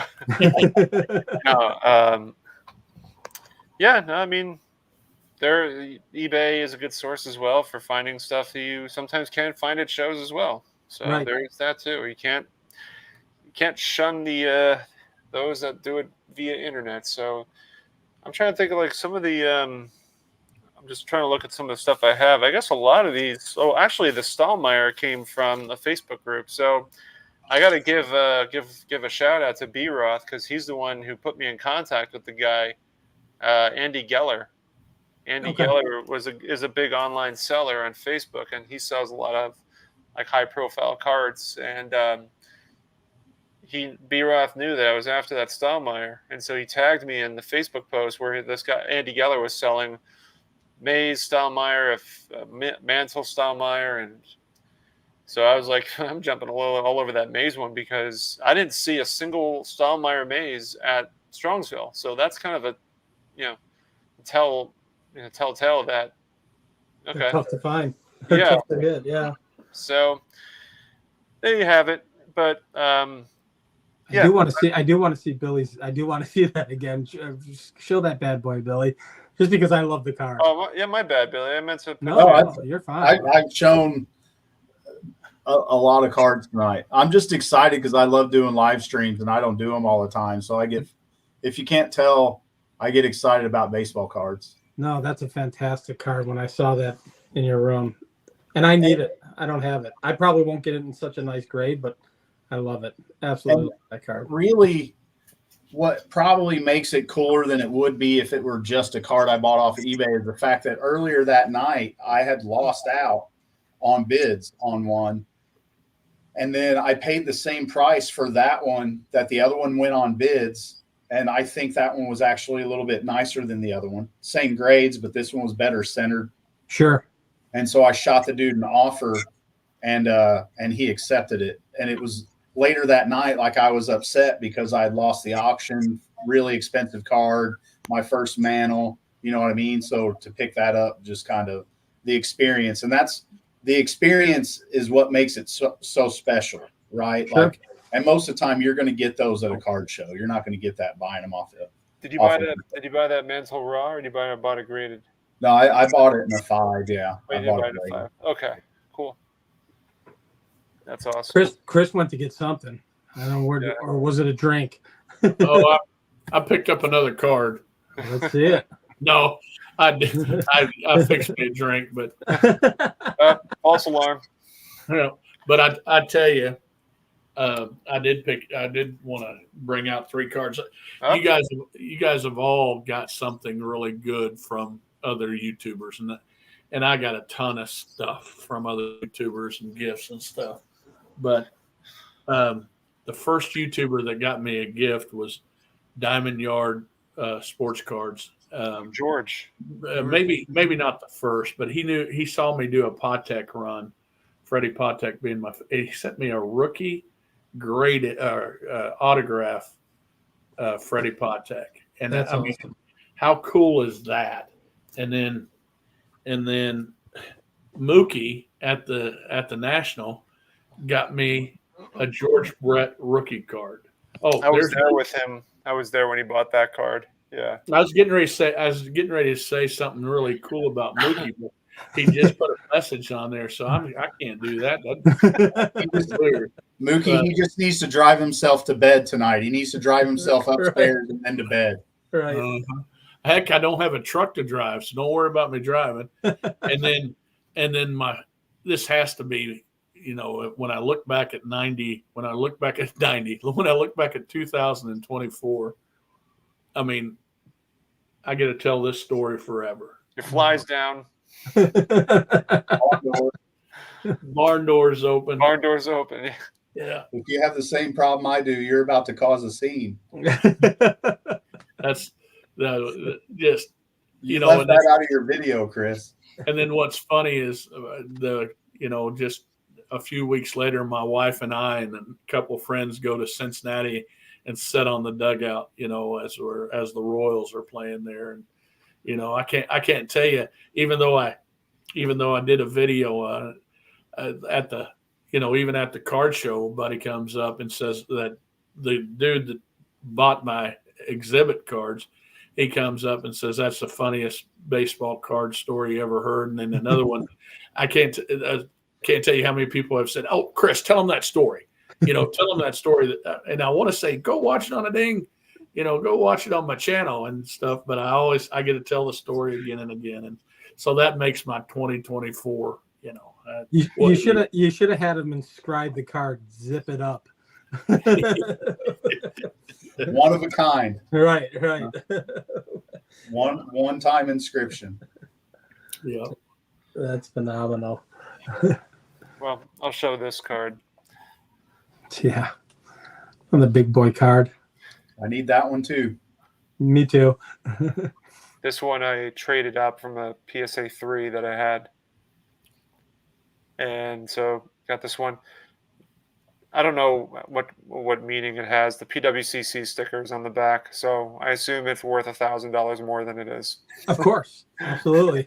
That sticker alone makes it more. I don't think it does much, but yeah. That's a looker. What's that? That's a looker. It is a looker, yeah. They couldn't just give it a 5. I hate the half numbers. I like the half numbers. I'm just the opposite, Sammy. Now, I love the half numbers. You get them cheaper. Get them cheaper. I'll take them all day long. Yeah, man. Yours is better than mine, Sammy. Oh, so I win the showdown for tonight. You win the showdown. What is yours? Tom Seaver showdown. 4. Yours is a 4? There you go. And like, if you were to translate that to SGC in terms of like language barriers, that's really like a 5. It's a 4. Right. It's like, I'm sorry, we don't speak the same lingo here. And in SGC's world, PSA goes up. Right. So my Seaver was a Strongsville pickup from 2 years ago, where I took I took a Satchel Paige in a GAI 5. Oh man, I remember those slabs. And I took it to Stan, who sold me the GAI 5 Satchel, and he traded me a 1.5 Satchel that looks really good, and then he upgraded my Tom Seaver from a 1 to a 4. And there was 4 other cards we just switched back and forth. And I mean, it was the coolest thing. It took 15 minutes because I'd already contacted him and called him. And, I think Scott was there and a couple other people were watching us make this deal for the Satchel Pages and all that kind of stuff. And it went by really, really quick. And they were like, wow, that's the quickest transaction I've ever seen of that many cards. Well, we'd already worked on it 2 weeks prior. So another strong. Was that the 1.5 you gave away, Chris? Was that the 1.5 satchel you gave away? I know when you hit a certain. No, I'm talking the satchel rookie card. Okay. Okay. I'm sorry. No. I remember that, and I remember watching someone's video. Oh, I think it was Greg, Midlife Sports Cards, when he said, first time I turned on Chris's channel, he was giving away a 53 satchel, and his first thought is, what is this guy rich? He's giving away a 53 satch. No, I'm not rich. I was drinking at the time. I wish Greg would show up so that I can just reset the live stream and start over again. It's a running gag now. Welcome to the channel, everybody. Yeah, it's like I would say, all right, good evening, everybody. Welcome back to the Cardboard and Cold Ones. I'm here. That was funny. That was funny. I think I did it with you, Billy, right? You showed up and I did it with you. I was the third reset that night, yeah. All right.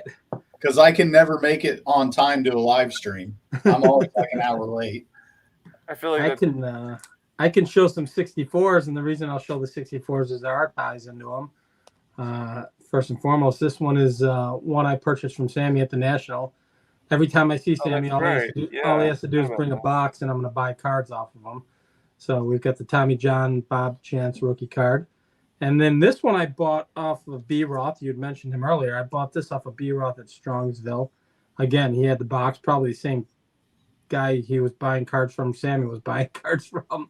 And I'm actually, this is one touched and in a team bag because I'm giving this to a friend of mine who's a Minnesota Twins fan. So I'm going to see him this weekend and I'm going to be able to give this to him. So I figured I'd show it now because it'll be the last time it's in my collection. So, was that Killebrew? Yeah, that was Killebrew. When Killebrew retired, he had hit the most home runs of any right-hander in baseball in the American.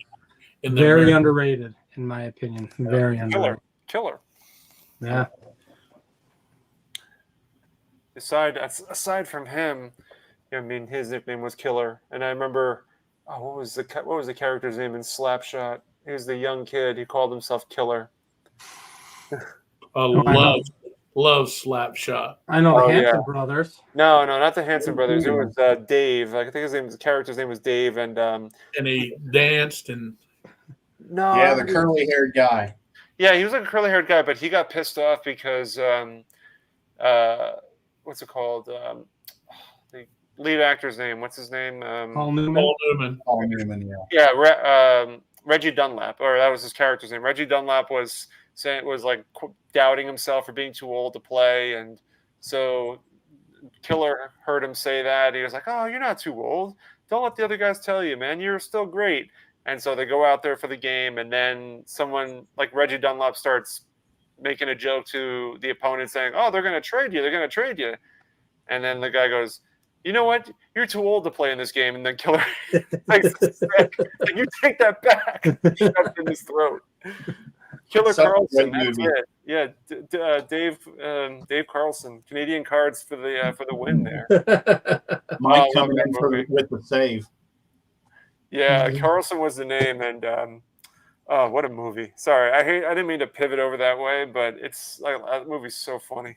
That's what we're supposed to do here. We've stayed on track harder than we've ever have in the past, Sammy. Actually, usually we fall so far off the rails, you never catch up. But we Dave's a killer. Dave's a mess. My channel did start out as STL Puckhead. Right. And then Don and I told you what a stupid name. Well, I already knew it was. It's crazy because it seems like that was 20 years ago. Don, you didn't even know Don at the time, but I think we spent 30 minutes trying to think of a better name for you. Don and I were working on it, and he didn't even know you. I'd spent days on it trying to come up with something better. Well, I helped you come up with a name, and then I kept getting it wrong on my channel. Are you guys talking about like names for your channel? Yeah. Are you talking about names for your channel? Yep. Yeah, Billyballgame rolls off the tongue beautifully. Perfect, right? Well, yeah, and I have Chris and Don to thank about for that, and I love the name STL Puckhead, but that's not what I do on my channel. And like I like I'm Billy Ballgame now. You know what I mean? Like perfect name. Don't even think about ever changing it. Oh no, I wouldn't. No. Billy Ballgame. It just rolls off the tongue, man. Yeah, don't expect me to get it right, Billy Baseball. I love it when Chris calls me Billy Baseball because my first response is always, he helped me come up with the name and he still can't get it right. Oh, Chris still can't get my channel name right. Every time he brings it up, it's Everyday Collector. I'm like, no, Chris, it's Everyday Card Collector. You're not that guy, Everyday Collector. And now Doug's wanting to unsubscribe because he only subscribed because he thought I was a hockey guy. Well, I remember then when you went to the basement collection, you were still STL Puckhead. I was, yeah. I think they were talking. I'm like, who the hell is STL Puckhead? And I think it's before I had a channel. And I'm like, who is STL Puckhead? I didn't even know who that was. Well, and I was already considering changing the name then, and I talked to Mike about it, Mike Moynihan, and he's like, yeah, I think you should change your name. And I'm like, I do too. I just don't know. And I was starting to get a little bit bigger. I don't know. Maybe 50 or 100 subs or something at that point. I don't know. I was starting to get a snowball of momentum. I could feel it coming. Hey, don't make fun of those small channels. We need to survive too. Hey, we were all there. I still can't believe mine's as big as it is, but that's what she said. Yeah, it is. How did so Mookie's asking, how did you and Chris first meet? It sounds like a dating question. In the answer John Keating would give would be on Tinder. They were at a dance together. They slow danced, Mook. They did a dance together. Wrong answers only is what Mookie's hoping for. right. It's not as exciting as Mookie wants it to be. At card shows, like I started buying cards off of Chris. When I got more and more involved in vintage, I decided to build a 1960 top set. And Chris and I talked at a show, and I was like, hey, can you help me on this set? And Chris is like, yeah, I'll help you. And then later that day, he called me and had 3 of them that he had picked up at the show that he wanted me to come to the dugout and look at, that I bought off of him. And then it kind of just snowballed from there. And Chris really likes the 3 cards that I bought off of him that day. If you want me to show him, it makes Chris really happy every time I show him. Why does he still need them? They're higher grades than the ones that I got. No, but it's a funny story. Whenever I get to the big one, I'll tell you the story because I told it on my channel and screwed it up. So I bought these all ungraded off of Chris. Go get him, killer. I love that card. Brooksy. And then the big one is, this is Chris's favorite card. This is actually one of my favorite cards in my collection because it was my first Gibson. That's a good grade for a Gibby, second year. Yeah. Well, I almost fell over when I saw the grades from SGC. And so Chris and I were talking about it later. I was at his house. I don't remember if it was when we were doing your inventory or what we were doing. And he's like, and he had a 5 in his collection. And he said, if I had any idea that Bob Gibson was going to grade a 7.5, you would have a PSA 5 in your collection, and I would have an SGC 7.5 in mine. I definitely got a good deal out of that deal. But it kind of started this day. Like I bought these 2 cards off of him at a show, and another YouTuber that I don't know if you got to meet him, Jason. Travis, Northwest Stang. He's from our neck of the woods. Oh, no, great. I don't think I did. Great, Billy. That's what I was going to use for John 3D80's challenge is his name. Thanks a lot. Well, John's not watching anymore anyway. He might be here. I don't know. He was here earlier. So Travis and I stood at Chris's table and talked for like 45 minutes. I bought these 2 cards off of Chris. Chris had his back turned to us for like 45 minutes digging through boxes. He turns around and said, all right, what did you guys steal? And I said, everything. And then, of course, not a card has been moved. You know what I mean? And so that was kind of really when Chris and I started to become friends was that day. And Chris was my only hobby friend for the longest time. I talk about this all the time on my channel. Everybody's heard the story, but I enjoyed Chris's company through a couple I'll be right libations. back, guys. And once I saw how much Chris enjoyed the libations, I figured out we're kindred spirits. So we're all gonna talk cursive together and have a good time. So that's it was a quick. The first time I actually met Chris, he doesn't even remember it. I was telling you this last week. I said I was just a watcher. I was a lurker. I didn't, And I went up to Chris and I said, I watch your channel, love your stuff. And he gave me about 30 seconds of his time and he goes, hey, have you met Mike Moynihan? And he starts to pan me off on the Moynihan. I'm like, all right. I'm like, I see where this is going. But then we got together at Strongsville and closed down the bar and the side room and with a couple guys that I had no idea who they were, but they were a lot of fun. So well, and we all started as lurkers. We all just started as watchers. Yeah, there it is.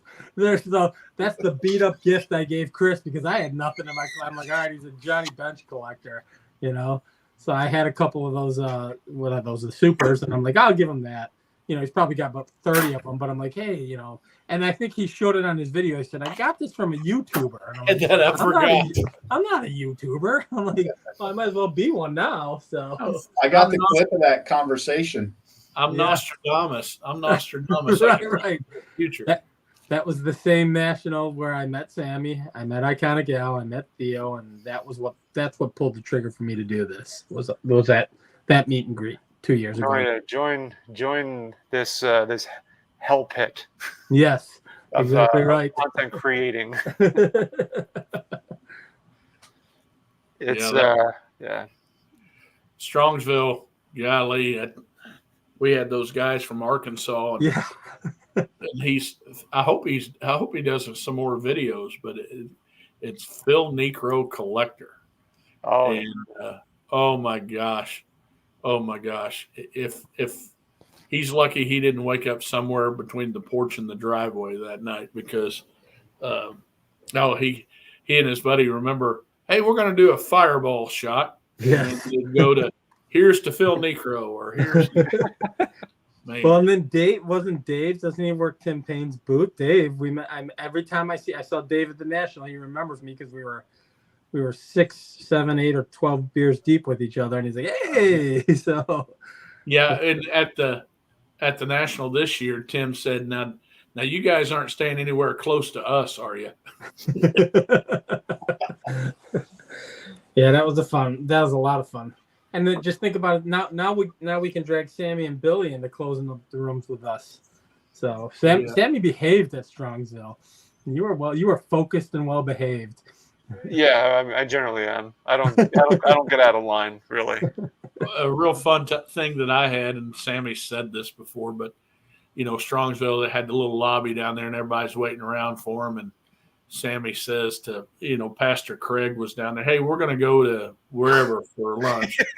I was going to mention this earlier, but go ahead. Yeah. You do it. You'll remember it better than me. Go ahead. Yeah, so I was like, we're going to go to this place. I can't remember the name. It was like some bar, like a sports bar. Yeah. And I looked it up. And I was looking at photos. I'm like, oh, it's got a traditional menu. And so then Chris turns to me and he goes, that's a strip bar. A strip club. I'm like, what? I had to take a second look. We went there last night or something. I said, yeah, I'm looking at the Google images. I'm like, this does not look like a strip club. Does not give the vibe of a strip club. It might have a name of a strip club, but it's definitely not. And so I was like, oh shit. I guess I have to go back and look for another place. I guess if Pastor Craig goes, I'm out. That's right. Gonna take the preacher to Tilted Kilt. Yeah, right. And like for a brief second when Chris mentioned it, I believed him. And so I'm like, okay, he's just messing with me. Craig's a great guy. He was my running mate at the National. We hung out a lot at the National, had a blast. So I don't know this for sure, but I think I might be one of the first ones he ever reached out to. I think I was on something with Mike Moynihan, but it wasn't Showcase Showdown. But he calls me and he's driving he's got like a 5-hour drive, and he calls me and hey, I got your number. We messaged her. I don't know how he got my number, but we talked for an hour and a half as he's driving, and I thought, wow, he's pretty cool. Yeah. Pretty cool for a pastor. I let him know that my dad was a Baptist minister, and I think we kind of hit it off a little bit. But very cool. I think it was but everybody's got their story. Oh yeah. Well, what do you think, sir? We went 2 hours deep. I think. Yeah, we did pretty well, man. I Yeah. thought everything went pretty smoothly. So I guess we'll call it a night, I think, right? Does anybody have anything else they want to talk or share? No, I'm good. No, but Jayhawks suck. All I know is they're ranked again. Oh, they're ranked in football too. They're ranked. One more round of realignment, and they're going to find themselves in the SWAC. You can't. I had to express to my daughter the disdain there is for her college with my friends, and she said, and you guys are going to love this. And I said, it's real, honey. It's a real. I said, there are rivalries, and that's a real rivalry. You know what she said to me? You guys are going to love this. They're not even real, Dad. Our rivalry is K-State. They don't even count. What kind of education is your daughter getting? I figured you guys would enjoy that. I'm like, I'm going to relay that to the boys. So. Hey, everybody got a drink left? Let's do some kind of toast here. Yeah, I'm empty, but Pass the ACT. I got the piss part of the beer, but go ahead. I got my sweet tea. MIZ. There it is. There you go. So what's the name of this channel that's getting ready to be taken off the air because there's going to be no subscribers since Billy and I are on here? This would be Sammy Thunder's channel. So he's going to be demonetized. Is it cardboard and cold ones? Don't ask Sammy. He doesn't know either.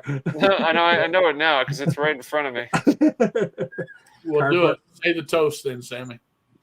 All right. Cheers to everybody. Cheers to everyone joining tonight in the chat. Cheers to Billy, Chris, Jason, and myself, and to the players we admire and love on cardboard. Excellent. Very good. All right, everybody. Have a great night. We'll see you soon. Take care.